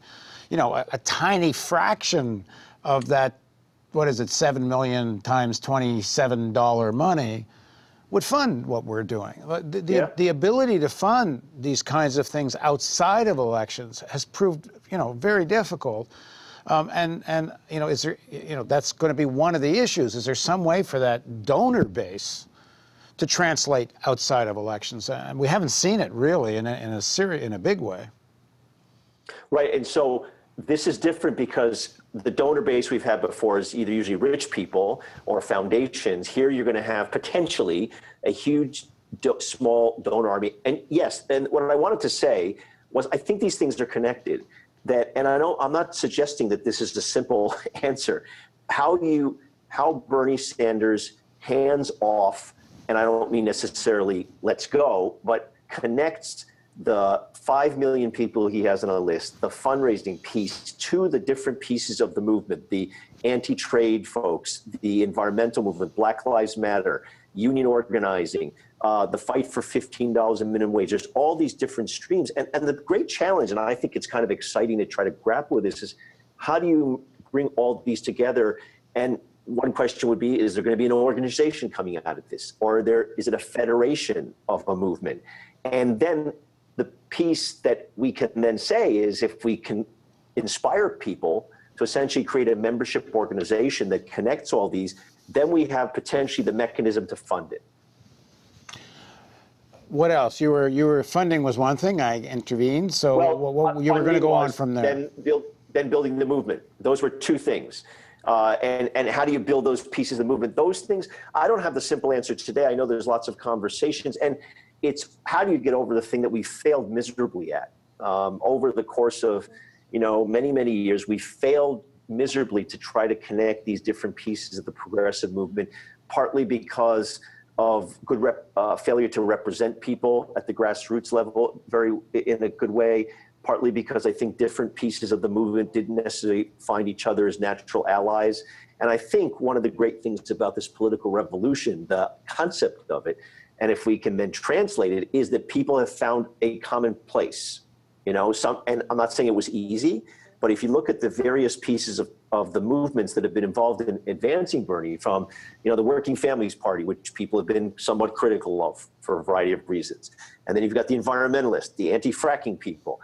All these people have found this place of really anti-establishment politics. That's really what it comes down to: anti-establishment economics and anti-establishment politics. And those people have found a home in this movement. And now the question is, how do we transform it? It seems to me part of the problem is, and it reflects itself in some of the problems Sanders had in terms of breaking through in places like Baltimore. But it's not just the African-American vote that he had trouble breaking through. And here I'm kind of talking less now about Sanders than I'm talking about the left.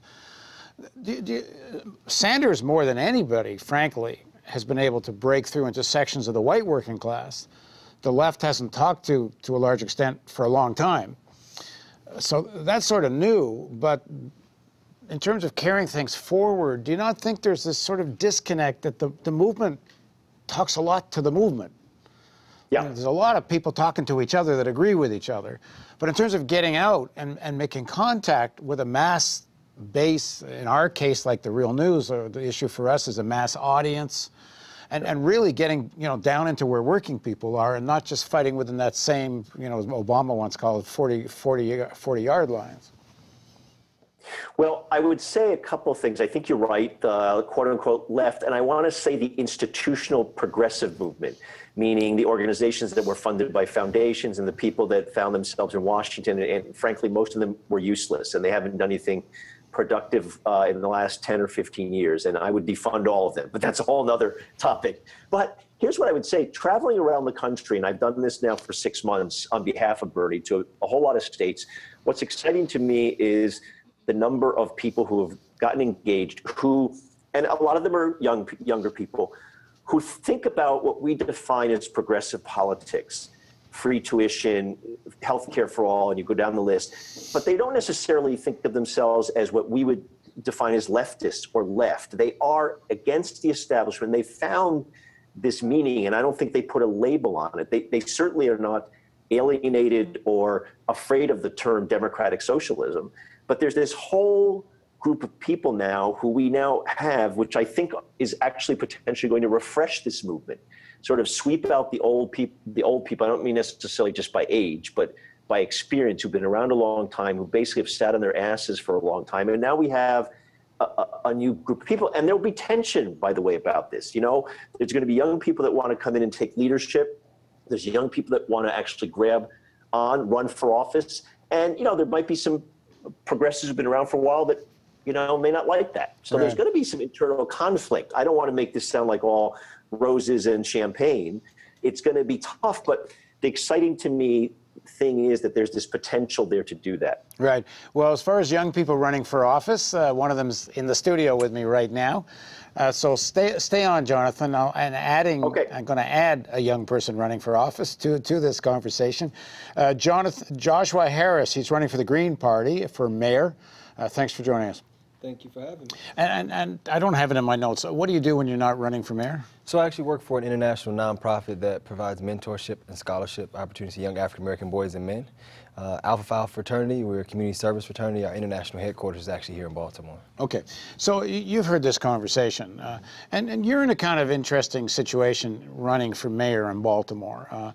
You know, sometimes a third-party candidacy is said to be sort of negative by some people. It splits the vote. It could elect a Republican. That's not going to happen in Baltimore City, because I know there is a Republican running for mayor, but the vote is I think under 1% or something like that. Mm-hmm. First of all, why did you choose to run within the Green Party and not within in the Democratic Party primary? Well, I think it's a lot of what you guys were just talking about. What Bernie's working to do on the national level and break up the status quo in machine politics is exactly what has controlled Baltimore City for quite some time. And so it is a Democratic Party in title alone is what I like to call it. And when you look at the history of the policies that have been implemented in Baltimore City, a large part of them have been what I would say Republican in nature. Our elected leadership has consistently favored major corporations and the wealthy at the expense of our people, at the expense of our neighborhoods, at the expense of our schools, consistently over and over again. And so there's definitely a Democratic machine that has just churned in and churned out and been controlling Baltimore for 70 years now. And I think that right now there's an urgency for leadership who is willing to go against the grain and stand up and represent people. And what the Green Party represents for me is, of course, grassroots democracy, bringing people into the process. But one of the most important values for me was social justice and having a party that will take a stand for racial justice, economic justice, and environmental justice, and understanding that they are at the root cause. We're not vying for power or privilege, but for justice and what that looks like here on the local level. Right. Jonathan, we've talked. No, I'm actually, Jonathan's on the web here. Jonathan, we've heard from a lot of Sanders supporters, including some tonight, who are not going to vote for Hillary Clinton no matter what. Now, if you don't vote for Hillary Clinton in Maryland, it probably doesn't matter that much because, you know, it's a blue state. But what do you think nationally? What's going to happen with the Sanders momentum when they're, if in fact they're faced with this, Clinton or nothing? Do you think that does go towards a third party in some ways? Well, let's see. That's a complicated question. Let me see if I can pull those apart. First of all, I'm very much in favor of third-party efforts. I mean, all around the world, there are multiple parties. There's a practical thing in this country that the brand, and I think it's breaking apart, but until now, the Republicans and Democrats, partly because they control the machinery in the states of the elections and make it very hard even to get ballot status for third parties. It's very hard to be a third party candidate. But I am in favor of trying to do that. I think people are going to face a tough decision about whether to vote for Hillary Clinton or not. I think people probably will do it based on what state they live in. As you point out, Maryland, New York, California, probably doesn't matter if people make this personal decision. But, I'm also a practical person. Like, I want the revolution to succeed. And I want to break up the establishment politics, and I want us, broadly speaking, to win. But I also know that on a day-to-day basis, it does matter who's the head of the National Labor Relations Board. And on a day-to-day basis, it does matter who are heads of different agencies. It matters to people's real lives. Like National Labor Relations Board, unions are going to be able to organize a little bit easier if a Democrat's in the White House, even a Democrat like Hillary Clinton, because the person who's going to be at the head of that agency is going to make decisions that will make it easier for unions to organize, and that'll mean working people have a better life. That doesn't mean that we can't at the same time kick the shit out of I think I can say that on this channel, on the Real News, you can. Okay, that's what I thought. I said it, and then I said, we still have to kick the heck out of these people. And honestly, if Hillary Clinton becomes the president, if Bernie's not the president, we're going to have a huge fight with her on many issues. There is another kind of nutty scenario here. If Trump's candidacy does get hijacked in the Republican convention, and there's certainly serious efforts underway to do that, the New Deal between Kasich and Cruz to give each other different states and prevent Trump from getting to the, I see Trump is about to speak. We may go to a bit of it in just a few seconds. Okay. But if they, you could have a meltdown of the Republican Party. And if you do have a meltdown of the Republican Party, it actually opens up some options on the other side, because there's no way, if the Republican Party splits, I think it's highly unlikely a Republican can win. In which case, some weird scenarios are possible. Even I saw Jill Stein reached out to Bernie Sanders and said, "Why don't we run together?" I think it's if Trump is the candidate, it's highly unlikely Sanders is going to do that. But boy, this is a crazy year.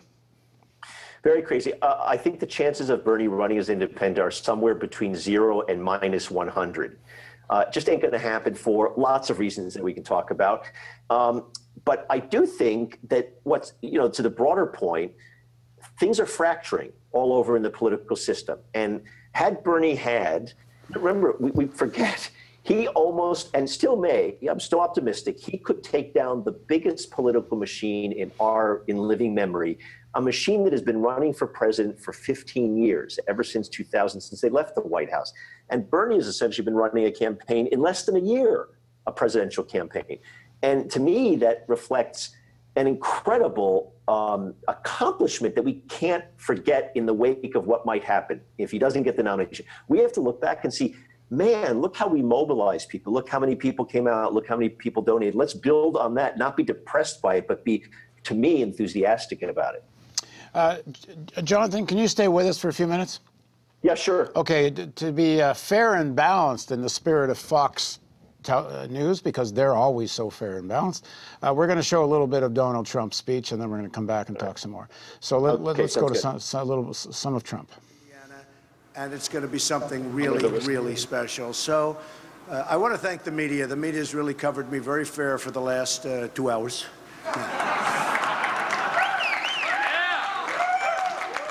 No, they've been really very fair over the last few weeks, and it's been amazing what's been happening. The crowds we've had are record-setting crowds, bigger than Bernie, But Bernie's second, I have to say. In fact, I suggested today, you probably saw, that the Democrats have treated Bernie very badly. And frankly, I think he should run as an independent, okay? And I actually do. I actually do. I think they've treated him very badly. And, you know, the system is a bad system, and whether it's their system or our system, you look at what goes on. But, you know, the best way to beat the system is have evenings like this, where you get record-setting votes, where you get record-setting delegates.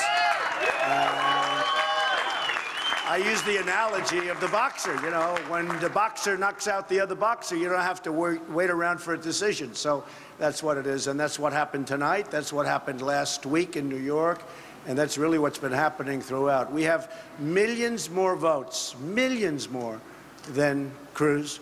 We have millions more votes than Kasich. I mean, Kasich now, I guess he was 1 in 41, so now he's 1 in 46. Why is he here? I can tell you that if you look, Dr. Ben Carson did much better. He could have hung around and done very well. If you look, Chris Christie did. Okay, so that's a little bit of Donald Trump's speech. We may return to it if he gets past the thank yous and says something more substantial. I think we're hearing some Jonathan Ticini. I think you got to turn down your Trump speech. We're hearing. Okay, can we mute Jonathan for a second? Okay. Okay, we're hearing. Oh, Donald is not going to let us let go of him. All right, we're going to carry on. Well, let's figure out where that's coming from, please. Now, joining us in the studio, is going to join our conversation, is Dr. Margaret Flowers. She's a pediatrician in Baltimore area, a co-chair of the Maryland chapter of physicians for a national health program. She's running as a Green Party candidate for the U.S. Senate in Maryland. Thanks for joining us, Margaret. Thanks for having me, Paul. Now, let me see. Have we got Jonathan back? Phenomenal. A little bit like this. Hold on. No? All right, we don't have. Okay, we're going to try to get Jonathan back. But Margaret, you heard what Jonathan said. Yeah. What did you think of? Well, I think that this would actually be an exciting moment for Bernie to run as actually the Green Party, considering that we have the most ballot access nationwide. It would be very difficult for him to do an independent run at this point and get ballot access, you know, in order to make a difference in November. Bernie's talking about, you know, carrying on this political revolution. We need to carry this on through the November election and beyond that. I don't think we need to be afraid of a Trump presidency. The Republicans are 21% of the registered voters in the United States right now. Sanders has been polling very high, you know, percentages from the independent voters, so he could shift those votes towards him if he ran, you know, if there was a three-way race. I think that actually it would be important for him to run against Clinton because we know what her record is. She stands for everything that Bernie doesn't stand for. You know, she's the Wall Street candidate. But you know this is a complete non-starter, right? Well, you know, I mean, Sanders has a little bit of time to think about it. He's been saying political revolution. But he is not in any way, shape, or form going to create the possibility of a Trump presidency. He's made it completely clear. There's no possibility of that. Trump is destroying the Republican Party. They're a minority of voters at this point anyway. Well, listen, hold on. In the national polling right now, Clinton is only 3 points ahead of Trump. And if, in fact, the Republican Party elites who want to stop Trump throw in the towel and they do coalesce around Trump, it's a horse race. Now, Trump, I think if you want to there is a section of the American voting population that just simply votes Republican and votes right, and right now the polling is showing that's the case. So in a million years, Bernie ain't going to be the guy that elected Trump. And when you have third-party candidates running, they pull some of those voters. I mean, there are Republican voters. Well, I'll tell you what. Let's agree to disagree on the Sanders thing, and let's talk about Maryland, because Maryland is I don't know. There are other states like Maryland, but you're both running here, and what I mean like Maryland, but is unique, is that this is such a Democratic Party state. Mm-hmm. You know, there is a Republican governor. You can elect a Republican senator once in a while. But on the whole, especially in Baltimore City, this is all Democrat, and in all likelihood, the Senate seat that I should say, and when I introduced Margaret, I said she's a candidate for the Green Party and against the Senate. We don't know yet who you're running against. Let me ask, do we know? Have we got any results on the Senate race? I'm not hearing anything. No? Okay, we don't know yet. So you're either running against Chris Van Hollen or Donna Edwards. And a Republican who we don't know yet, but your main opposition is going to be that. And what is it in terms of the your positioning? Let's say, for the sake of argument, the candidate is Donna Edwards. Now, Donna Edwards, and it might be, apparently it's quite close. Van Hollen was ahead in the polls, but apparently it was closing. Now, Donna Edwards would be the first, I think it is the first or second black woman in the Senate. She's taken some progressive positions, particularly on Israel-Palestine. So she got some pushback from that. She got a lot of pushback. Yeah. It was announced today, we reported this earlier from Intercept, that Chaim Saban put $100,000 into a PAC to elect Van Hollen. Right, right. Well, to run attack ads against Oh, hold on. NBC is Van Hollen is projected to win. Yeah, not so All right, you're running. It sounds like you're running against Van Hollen, which is an easier run for you, I would say. All right, so you're running against Van Hollen. What's your argument? Oh, Van Hollen has served his time now in the Congress. It's pretty clear what kind of a candidate he is. He's a very kind of mainstream establishment Democratic candidate. He goes with what the party pretty much dictates that he should do, and that's not what we need right now. We need somebody who's actually going to be in there and fight for the real solutions to the crises that we're facing. Van Hollen, again, like a Clinton, he's the Wall Street candidate. He's the former head of the DCCC. He's raised more than $8 million in this campaign, which is outrageous when you look at previous Senate campaigns. I think Ben Cardin spent like $2 million or $2.5 million in his last race. And most of his money is coming from big developers, big finance, and big lobbyist firms. So I think people are looking for something more than that. And to what extent do you think you're going to be able to have a presence, in the sense in terms of debates and such? Are you going to be able to get into the game? You know, it's interesting. I strongly suspect that Van Hollen wouldn't want to debate me. Oh, hold on one sec. If Jonathan Cicini's back with us, I would come back to him. I'm here. Can you hear me? Yeah. Yes. Have you been hearing what I've been discussing with Margaret? Yes, a little bit. In fact, I was trying to say that Van Hollen had been declared the winner in that race. Let Margaret finish, and I'm going to come back to you, Jonathan. Sure. But it's kind of it's a complicated situation. Yeah. Like Jonathan talks about, he's for the development of third parties. Right. And but it's a complicated thing where if you're in a situation where a third party might help elect a Trump, you're saying don't be afraid of a Trump presidency. I'm not worried about a Trump presidency. Why? Because, as I said, the Republican Party is falling apart. Oh, you think he just can't win? Fewer voters are Republican. I think, especially if there was a Sanders to vote for, we would definitely not see a Trump get voted president. And I think that Sanders Stein could actually maybe beat a Clinton presidency, which would be very important. I really don't want to see us go to war with Russia. She's been very belligerent to Russia, much as people blamed Nader for electing Bush and Bush taking us into the Iraq War. We don't want to have a Sanders step back and let Clinton take us into a war with Russia. So I think that it's really important for him to consider this. But in terms of how are we going to get our reach in the state of Maryland?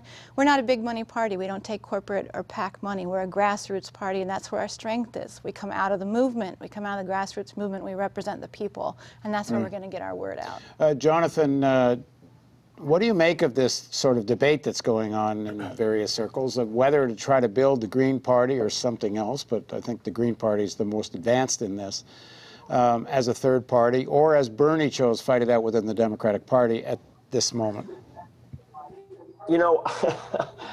I can there are arguments on both sides, and some of this is, to me, a practical question about whether you can finance. You have to raise enough money just to get the machinery of a campaign done. It's just the reality of it. And so if a third party can do that and compete against Democrats, I assume not both Democrats or Republicans and win, that's terrific. I just don't see practically how that's going to happen in the short term. And I do think, I consider myself a fairly radical person, but I also try to live in the real world of, I do think it matters who is the president in terms of, as I said before, who's the head of the National Labor Relations Board. It's fine to say the parties are the same, they're corporate run. I don't disagree with that. But on a day-to-day basis, that's sort of unions live and die on the ability to defend real working people in unions, and that matters. So I can see both sides of it. And certainly I'm very, close and friendly with the Green Party activist here in New York. Margaret's argument is that Trump can't win no matter what, so it wouldn't hurt if Sanders. I agree with Margaret. I think that, I wouldn't say no matter what. Politics is a funny thing. But I would say two things. One is I just don't see how he wins a significant number of women voters, given the way what an abusive misogynist he is. And every Republican strategist in the mainstream analysis says that Republicans to win the White House have to get 40% of the Latino vote. And I don't see any way he gets over 20%. But Margaret's making the argument that if Sanders went independent, Trump still can't win. I don't agree with that. I don't think that in a three-way race, Bernie can win enough states, electoral votes, given the brand of the two parties. Because what happens is nobody's going to win a majority of the Electoral College, and then it goes into the House of Representatives. And they're not going to choose Bernie Sanders, the independent, as the president of the United States. That's just the way it works. Yeah. Joshua, as I said earlier, you're in a kind of more unique situation in Baltimore because there's no Republican Party to speak of. But what's your view about the national situation in terms of the Green Party is running a national campaign, and Sanders, and this whole issue of whether I don't think Sanders is going to run as an independent, personally. But he won't. I think it's sort of an academic conversation, but it's fine. I like to debate these things. Right. But people faced with this choice, and again in Maryland, if people supported the Green Party, I don't think it's not a swing state, so it's not going to. If people want to, there's no reason not to. But this thing about. No, I'm asking Joshua actually. What's your view in terms of the relationship of the Green Party to fighting this out within the Democratic Party at a national level, not at the level of the city? I mean, Bernie Sanders has done a really good job at mobilizing people and getting people excited for a political revolution. And to me, if he doesn't get the Democratic nomination, to then just hand that over to the Democratic Party, which is a machine, all of that energy now is sucked up into non-existence, basically. And so how do we transfer that movement to something that can continue beyond just this primary election? And for me, I think that the possibility of a Sanders-Stein combination is really exciting. And I believe that there's a possibility to win there, a great possibility. And I also think that we also can't neglect the fact that Sanders is 74 years old. This is kind of, I would imagine, his last hurrah to really try to create some real substantive, sustainable change in the country. And so when it's someone's last go-around to do something really big, you can't count that will to really want to see something big happen out of this and not just hand it over. All the work that you've done, he's collected more small donations than any candidate in history. And so what that would do if he transferred that energy to a party that's already got an established base and brought in that type of fundraising capacity, that's huge. Jonathan, just as a final point, what do you make of that? Because, Bernie said in the interview I did with him, if Hillary doesn't confront the oligarchy, if the Democratic Party doesn't really take on the big banks and so on, and at the same time he acknowledges they never have, and there's no reason to think they will. What do you make of Joshua's point about all this energy and money and network and all the rest in some way being turned over to the Democratic Party? Well, we're not turning. I thought he made a very coherent, great argument. Here's where I slightly disagree. Bernie, let's take the scenario into which he doesn't win the nomination. He's not turning over his list and the movement to the party. What he's going to do probably is leverage the, let's say, 1,500 or so delegates to make some progress in whatever the platform says, which is then an organizing document. But hell, the movement is not the Democratic Party, what's happened out there in the grassroots. The movement is this other thing, I don't know what to call it, of all these thousands of people who want to be directed to changing the country. And I think people are pretty smart and sophisticated, and they'll say, look, let's get past the general election. Let's make sure this racist, crazy person doesn't get elected, meaning Donald Trump, because he can do really serious damage, far more than I think Hillary Clinton. And believe me, I ran against Hillary Clinton in 2006 because of her vote for the Iraq War in the Senate primary here. So I have no I'm not in any way, shape, or form defending her or advocating for her. But the whole movement is about what we do after the general election and how we either seize the Democratic Party or we create such energy in the streets, like Occupy Wall Street and other movements, that we actually control the agenda. Jonathan, we're going to talk a little bit of municipal stuff and Maryland stuff. So we're going to talk again soon. Thanks very much for joining us. Yeah, it's a pleasure. Thanks for inviting me, and good luck to the rest of the evening. Thank you. Joshua, let's talk a little bit about the fight in Baltimore. It looks like Catherine Pugh is probably going to win the Democratic primary. She's up, with the most recent numbers we have is Catherine Pugh's at 44%, Sheila Dixon 33%. These are not final numbers, but Embry is a fair way down 8%. Based on previous polling, it's not settled by any means, but it's looking like it's Pugh. So if you're running against Pugh as a Green candidate, or maybe you're running against Sheila Dixon, what is it that differentiates you from them? Well, I think that, and I went and I had conversations with many of the candidates who are running now before this, and I think the biggest thing that differentiates me from them is that they are also built into the machine. They're built into the establishment politics that is consistently... But give some specific policy examples of that. Well, I mean, her favor or support or unwillingness to speak out against the way that the city has used tax incremental financing is a huge difference between, I think, the only candidate is tax breaks for developers. Yes, tax breaks for developers, in short. And so the only other candidate that has spoken out against him is Carl Stokes. All the others have been silent or been in favor of them. Well, the argument they'll give is it's very difficult to attract investment to Baltimore if you don't give tax breaks to developers. That's their argument. Yeah, but not if you invest in the people and creating real living wage job opportunities for people that exist here in industries that are going to be sustainable and not just tourist and low wage paying industries. But with what money? Well, so that's one of the things that separates me too on my policy platform, looking at how we leverage the city's budget through public banking to create more wealth in the city. We have a $3 billion operating budget. In fact, the second to last TIF that was given out, $107 million that we went up to Wall Street, took out a municipal bond we're getting charged 19% interest on. 19% interest, which is astronomical. To finance the tax break. Yes, to finance it. And then the same developer that we gave the $107 million to went up to Wall Street and purchased $42 million of the bonds. So he's getting 19% interest on $42 million, and he got the $107 million up front. Skinning the cat twice. Yeah, to complete his development. And so we have a lack of leadership that understands what I call the business of policy and how those business decisions impact the constituents. And so one of the things that I'm talking about is bringing public banking to Baltimore City, knowing that banks make money off of our money. Our money is sitting in a bank right now, and they're using it to make investments. Imagine if we took our own money and had our own Baltimore City bank, and we used that to leverage and make investments to generate wealth for the city, which would also simultaneously give us the ability to give home loans to individuals who otherwise wouldn't be able to get them from a traditional bank. Knowing that right here in Baltimore City, you can purchase a vacant home for $2,000 to $5,000, knowing that we have 40,000 vacant home. You can get one for $200 to $500. Yeah, $200 to $500, but $2,000 to $5,000 in between, roughly.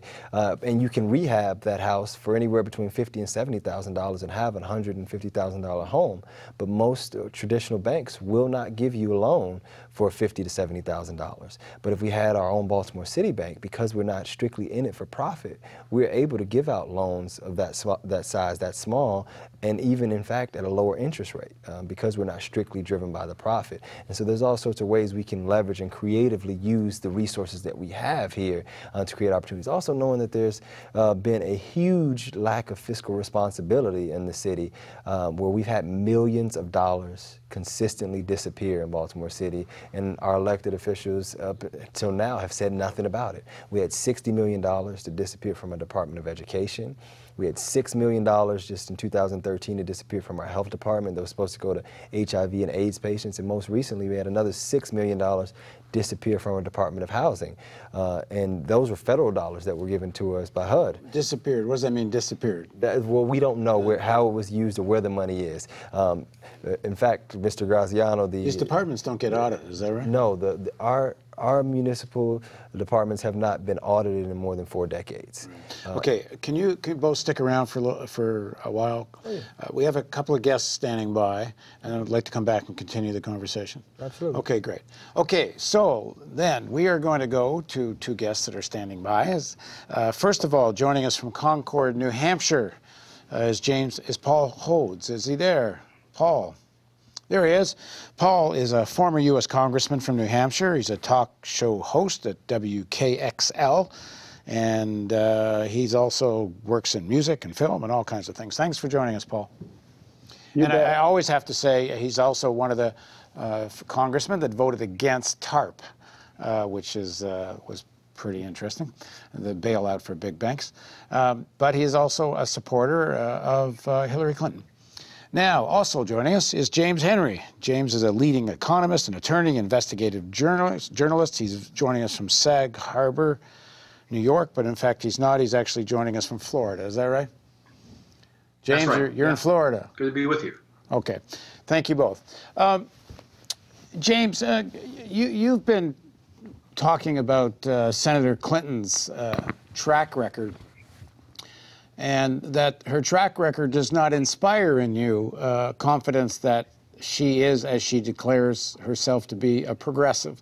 Why is that? Well, if you look at a range of policies from tax policy, the loopholes that were created for major multinationals to put money offshore and park it in places like the Netherlands and pay very low tax rates, to the changes that were made to taxation of very wealthy hedge fund operators, to bank deregulation. The 1990s were the launching pad for a whole lot of financial deregulation efforts like Glass-Steagall, that repeal that turned out to be pretty disastrous.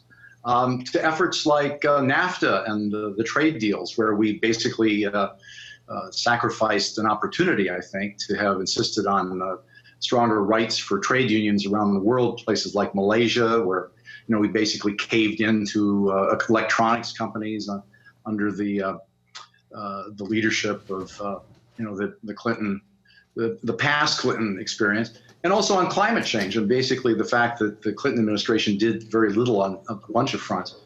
So on a wide range of economic levels, I think that those on the sort of progressive side of the spectrum, if you will, are critical. And this time around, I think we want to negotiate a kind of charter where we see, here are some specific issues where we really care about.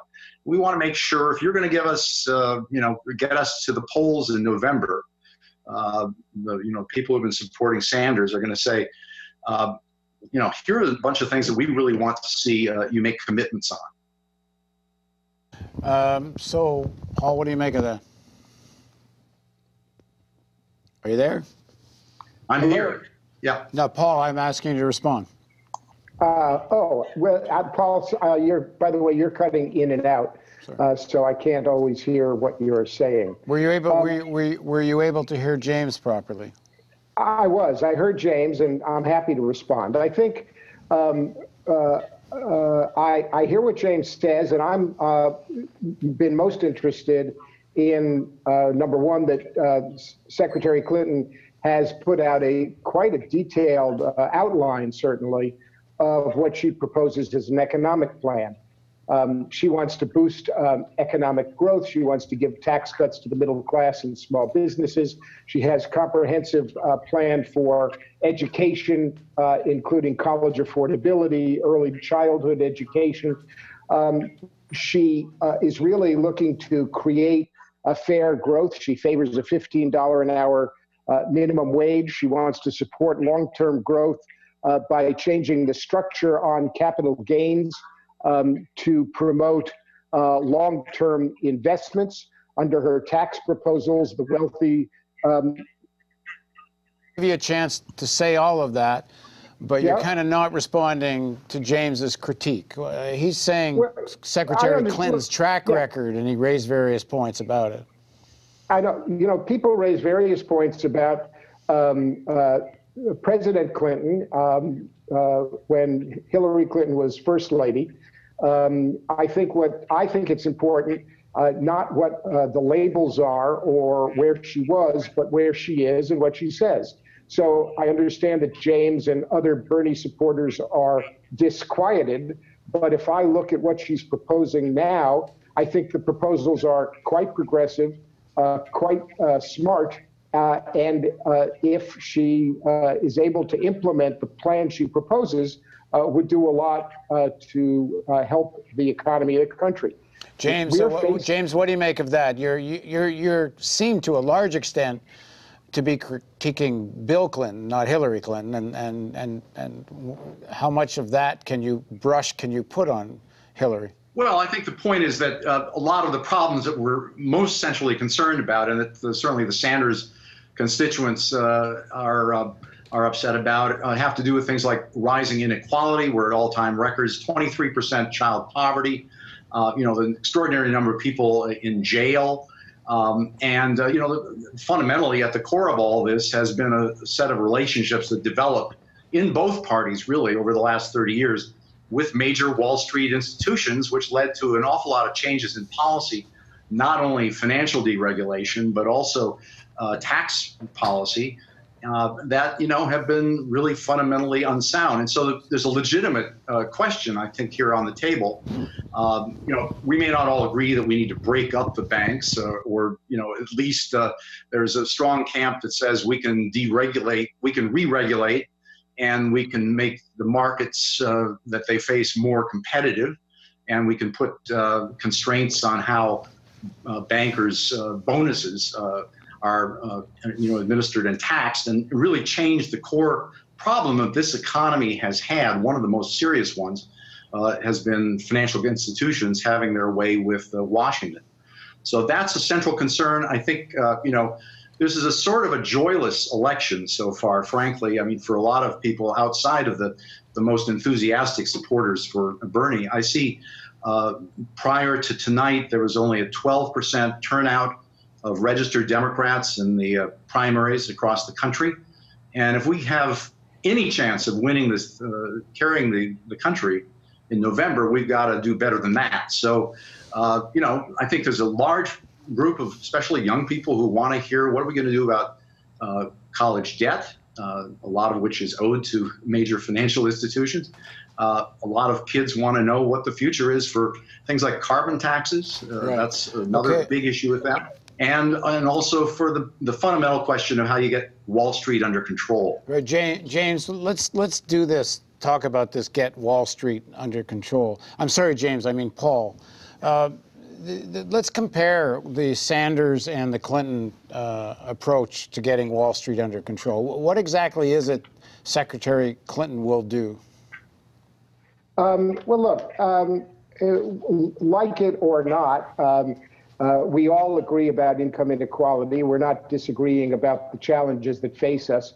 Real wages and income have been stagnant for most of America since the year 2000. And in terms of Wall Street, we suffered a cataclysmic collapse. Secretary Clinton has been advised by Barney Frank, who I knew because he was chair of my committee, the Financial Services Committee, during the collapse. Somebody that I pressed, for example, to do more for community banks during the run-up to Dodd-Frank. And unfortunately, I don't think Barney answered it. But Barney's a pretty smart guy about what is possible and what can be done. And comparing the Sanders approach and the Clinton approach, Secretary Clinton would build on what Dodd-Frank started, and add additional tough regulations, including making CEOs personally responsible for malfeasance, because we all can see and are frustrated. I think those of us who are observers, as well as the general population, have been frustrated by what we perceive as a lack of prosecution, or a lack of what apparent. I can't talk to the investigation, but we can say that we notice a lack of prosecution of major financial figures. That's one of the things that Secretary Clinton's plan deals with. And she and Barney Frank have developed a comprehensive set of proposals to extend and strengthen the proposals in Dodd-Frank. On Bernie's side, he has said basically break up the big banks. Well, the Clinton approach recognizes that in appropriate circumstances, Dodd-Frank gives the power to regulators to do that. She wants to strengthen their hands with even stronger credit requirements, stronger capital requirements. As I look at it, and with at least my experience on the Financial Services Committee, I am impressed by the comprehensive nature of Secretary Clinton's approach. I personally would press her, if she were listening to me, to include bringing back Glass-Steagall into the mix, because I agree with those who think that Glass-Steagall is an important way to separate the risks of investing by investment banks and separate that from depositors' money. But all in all, I think she has a comprehensive approach, and that's important. James, so Secretary Clinton's fundamental point is Dodd-Frank was a great accomplishment of the Obama administration.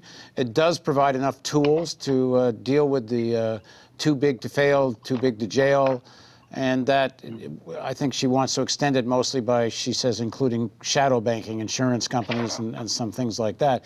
I mean, do you agree Dodd-Frank is essentially provides enough tools and it just needs to be implemented?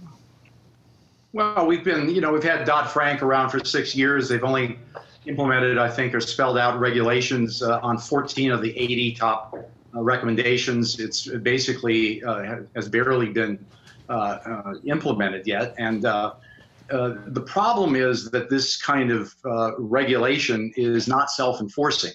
It depends very much on getting a Treasury Secretary.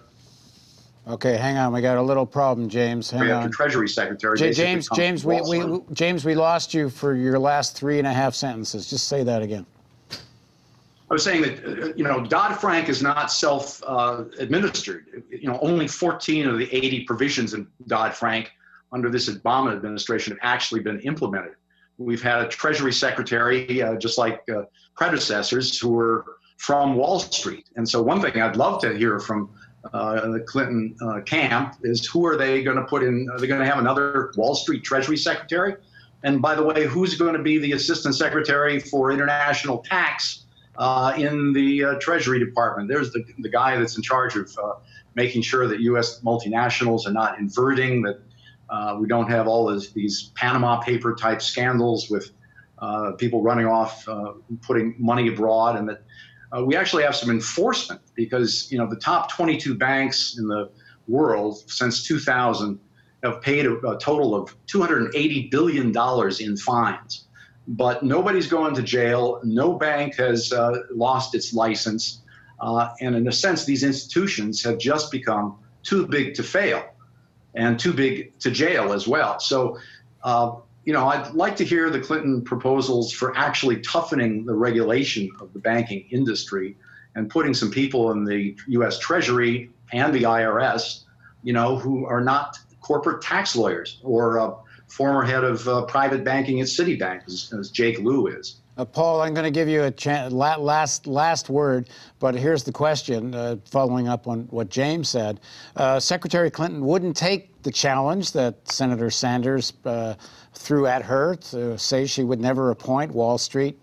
What's the word? Anyway, she wouldn't allow Wall Street leaders to become leaders of her Treasury Department and some of these key agencies. She wouldn't take that. Does that concern you? Look, the quality of regulators and the quality of appointees is always of concern. On the one hand, it's a tough balance. You need somebody who's familiar with the financial system, I think, to be the top regulator at Treasury. And on the other hand, you want a person with the right values and with the zeal to enforce the laws and enforce the regulations as necessary. I agree that choosing the right people is important. I don't necessarily agree that it's an instant disqualifier to have somebody with Wall Street experience working as a regulator, especially given the proposals she has, such as exit taxes for companies that attempt the so-called tax inversion, extending the statute of limitations for financial crimes, which would give the Justice Department extended capacity to go after those crimes. So all in all, looking at her proposals for Wall Street and thinking about her ability to reach out to experienced people, I adopt a wait-and-see approach before I castigate her for what she hasn't had a chance to do yet. And since it looks increasingly like she will be the nominee, the folks who support Bernie, I think, would do well to make their views known. And Bernie obviously is going to keep on pressing his points, which have been very helpful, I think, in this debate about who should lead the Democratic Party in November. And I think Bernie has done an excellent job in making sure that his philosophy, his message, are deeply embedded now in the Democratic Party. I think he's done a very valuable service, including on bringing the concerns of 99% of Americans to the forefront about income inequality and making sure that Wall Street doesn't run the show, but that the people through their government run and regulate Wall Street properly. Okay, I hope both of you agree to come back, and we'll pick this up again. I think we can actually pick up where you left off, whether in fact these ideas are deeply embedded in the Democratic Party. Certainly there'll be some debate whether the leadership of the Democratic Party is so embedded. It's going to be absolutely critical to turnout in the fall election. Okay, thank you both for joining us, and I hope you both come back again, maybe hopefully sometime next week. Happy to be with you. Great. All right, thank Thanks you. a lot. So explain. Hold on, we're going to take a tiny break here. Are you saying? This is okay. Me blabbing is what they wanted, and can I now carry on? I can. Thank you very much. Okay, now joining us, and I should back up a little bit. In the studio, joining us, joining Margaret Flowers and Joshua Harris, is Lawrence Brown. Lawrence teaches at, excuse me, Dr. Lawrence Brown, I should say. Lawrence is an activist, a global health consultant, and assistant professor of public health at Morgan State University. Thanks for joining us. Glad to be here. Now, I know Margaret is like ready to explode because she didn't get to weigh in on that. So I'm going to give you like a minute, because I actually want to switch topics completely. Yeah, no. Can I switch topics completely, or do you want to?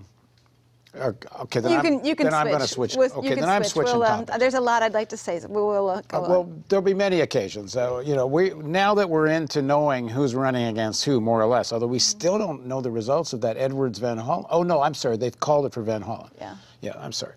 At any rate, we will have a lot more conversations. We have some kind of specific expertise on the panel here, and I'd like to talk about this, and also in the context of Joshua running for mayor. There is a healthcare disaster in Baltimore. Infant mortality rates, in fact, Bernie Sanders said this at the rally, it's at third world levels. Life expectancy in some of the poorest areas of Baltimore at worse than some of the worst of third world levels. In fact, instead of me paraphrasing some of the stats, why don't you, Lawrence, give us a picture of just how serious this crisis is? Well, sure. I mean, certainly Baltimore has a lot of issues with health and the health of its citizens. You look at, since 1993, 37,500 of Baltimore's children have been poisoned by lead, and yet we still haven't declared a state of emergency the way Flint has over its lead poison issue, when our population has been racked by the same sort of lead poisoning, not quite with water, but here with lead paint. And so we know lead is a neurotoxin that impacts cognitive development and impacts children's ability to regulate their emotions. So it impacts everything from education to crime. So there's that issue. HIV, other STDs are always issues here in the city as well. But you know, the real root, we look at the social determinants of health and public health, and we're not talking about how Baltimore is a hyper-segregated city. And what segregation does is it restricts resources that people have in their communities to tackle the sort of health problems that we have in our disinvested redline Black communities. So I tied these issues back to the sort of policy landscape that Baltimore has here and has had for 105 years since Baltimore Mayor J. Barry Mahul passed the first racial zoning law in the entire United States. So health is a very, very much a pressing issue. And I heard these guys, they were talking a lot about Wall Street. I've heard Bernie talking a lot about Wall Street, but I don't hear much about redlining of Black neighborhoods, how the big banks either avoid Black neighborhoods like the ones we have in Baltimore, or they subprime our neighborhoods. Yeah, I think for people, most people don't know Baltimore was the Petri dish. They invented subprime mortgages in Baltimore. In the year 2000, the #1 cause of foreclosures in Baltimore was subprime mortgages, when in theory most people think this all came later. Right. And totally targeted the African-American population. Absolutely. They have, in one of the lawsuits that came out of this, they got emails from Wells Fargo, and you know, the language the salesmen were using would have made, I think even Ku Klux Klan might have blushed a hair. They were talking about ghetto loans and mud people. Yeah. In the testimony that Beth Jacobson gave. So, you know, I wish Bernie would have made a sharper distinction and would have driven that point home about Wall Street as well. I think there's still opportunities for people like the ones that the candidates that I'm here with today, to be able to make those distinctions, to be able to draw out that Wall Street is not just impacting people's, 401ks, but it's also impacting people's lives. Maryland leads the nation in terms of foreclosure. We're #1. Baltimore is, I believe, #4 in foreclosures, second in terms of the threat of rental eviction, second to Detroit. So people are losing their homes here. And we're wondering about, the uprising. Well, when people are losing their home, they're having their water shut off, which is also a public health threat. When they're losing, their ability to live on a day-to-day level, then we have the issues that we have. Yeah, I think it's very important, the point you're making, because this word systemic racism, it's very easy to throw that out. Right. And we hear various candidates throwing it out. But there's no meat on the bones, because at the heart of systemic racism is that it's an ideology to justify intense economic exploitation. Right. And it's because if it's just some, people are prejudiced or something, then you go do some like sensitivity training for police or something like that, which they keep doing over and over here and doesn't lead to anywhere. Go ahead, Josh. And I often bring this point up. I think it's extremely important for us to understand the direct correlation between acts of economic injustice and when a young African-American male is killed in his own neighborhood, either by his peers or by the police, that in most cases, he lived in a neighborhood that was devoid of resources, or went to a school that didn't have heat in the middle of the winter time, or where he couldn't drink the water because there was lead pipes that the water was running through. And in most cases that happened in Baltimore City, because we have a history of giving millions of our tax dollars away to big developers and wealthy individuals that don't need it, at the expense of our neighborhoods again, and at the expense of our schools and our children. And then we say, well, we don't have it in the budget when it comes to that. When he talks about lead being a major issue, we have some of the oldest pipes in the country right now that are lead pipes, and our water is running through them. We don't have the same problem as Flint.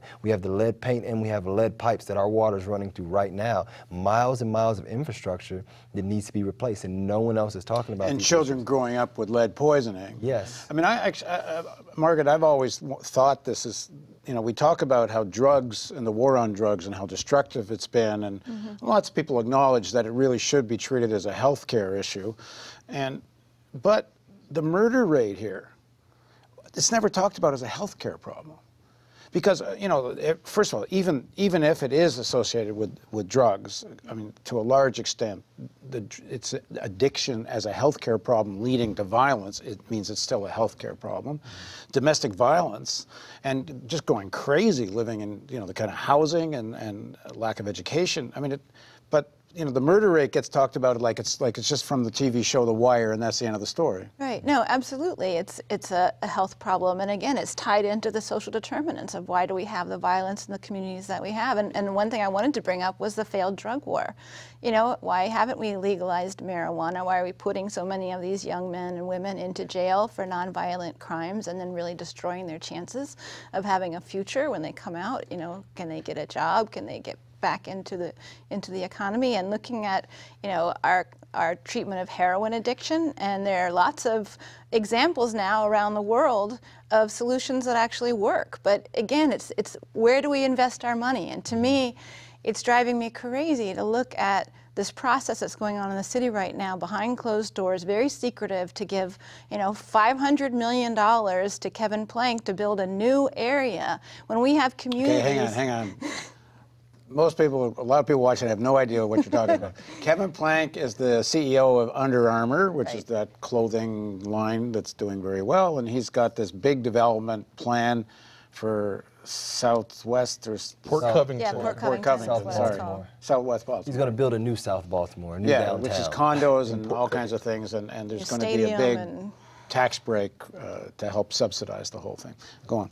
Right. So we have communities in Baltimore that have seen no investment for decades. We have people right here that are living in the city right here who we need to be investing in first before we build a whole nother part of the city to attract more people into the city. So I think it's really critical that we need, you know, people like Joshua here in the city. You know, as a mayor, we need more of our green candidates in the city council because we're putting forward an agenda that's the opposite to this. I think what we're really lucky about in Maryland is that we have institutions like R.L. Purovitz and the Democracy Collaborative, and they make it so clear that traditional development models have completely failed. Cities are fighting with each other over who can give the most to attract an industry to their community, so that industry, not only do they take money through these tax incremental financing schemes, infrastructure that we build for them, but they have no loyalty to our cities. And as soon as they get a better deal somewhere else, they're going to go there. They're holding us economic hostages. But there are alternative models, like Joshua has talked about, in addition to the public banks, looking at our anchor institutions and creating cooperatively owned, worker-owned cooperatives right here in our city that provide goods and services that we need right here in our city. These are high-quality jobs that are rooted in our communities and will lift up the communities and build I've always wealth. thought a no-brainer would be to train people to renovate houses. And well, that's one piece. That's one of the things, one of the staples of my platform, actually. And so with the most recent TIF, tax incremental financing project that was given out to the University of Maryland Biopark, another company, their developer, Wexford Science and Technology, is owned by Blackstone Corporation, one of the wealthiest corporations in the world. And so the city decided to give them $17.5 million to begin building a new innovation center, which sounds exciting, but when you look and see that just 2 blocks away is one of the communities with some of the highest concentrations of poverty in the city, what is that going to do to impact and transform their lives? And so one of the requests that we asked to be included in a community benefits agreement was that they establish a training academy that would train people in construction, green jobs, and hospitality, knowing that those are jobs that exist right now in this city, knowing that we have miles of infrastructure and lead pipes that need to be replaced, knowing that we have more than 40,000 vacant homes here in Baltimore City that need to be renovated and rehabbed.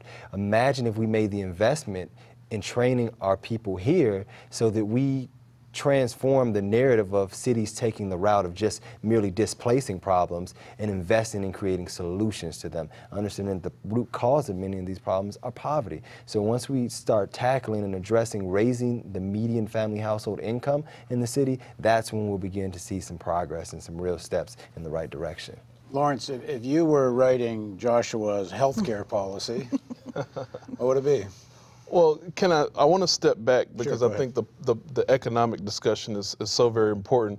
So redlining is still taking place in Baltimore. The National Community Reinvestment Coalition, NCRC, published a report last year that said between 2011 and 2013, white home buyers received twice as many loans as black home buyers in Baltimore City, although black people outnumber whites in Baltimore 2 to 1. So this redlining, where you see, if you look at the maps that they have in that report, the lending for both homeowners or home buyers and also small businesses, are disproportionately concentrated in what I call the white L, where white neighborhoods are located in our city. And since we're so hyper-segregated, you can see this very clearly on the demographic map. So redlining is still taking place. We have to stop redlining. We have to enforce the 1977 Community Reinvestment Act, which would force banks to locate themselves in black neighborhoods and to lend the way that they should and not have this disparity we see in terms of redlining. Now, at the same time, we want to enforce the 1974 Equal Credit Opportunity Act so that they're not subpriming in black neighborhoods or reverse redlining. So we have to actually tackle this problem. What do you make of Josh's idea of public banking? I think it's fantastic. I think it's fantastic, but I think at the same time, we have to address how the private market and private lending is taking place. Right, so I think that's why I think they're complementary. But because otherwise you would have, the private market still continuing the redlining that's been happening. For really since 1937, when Baltimore created its redlining. Now, when you're saying implement these acts, is that something that can be done at a city level? I think that, yes. I think either the mayor could call attention to these issues and get the DOJ on the job to enforce the law that is on the books. I think, yes, the mayor can definitely make sure that that is something that's happening. But I think, these issues are much more systemic than I think we give credit for. We ought to actually also be thinking about Baltimore reparations. We need to be thinking about taking a percentage of our budget, slotting it for disinvested redline black communities so that the money is allocated to residents who are elected to, let's say, a 15-member community council so that the residents can decide the priority for those neighborhoods. And so they would have $30, $40, $50 million every year for the next 20, 30 years to decide how they're going to rebuild and reinvest in their community. And so we want that I think that is the sort of strategy that it's going to have to take, because we've had 105 years in this city of intense segregation that's happened. It's going to take some sort of massive rebuilding program to undo it.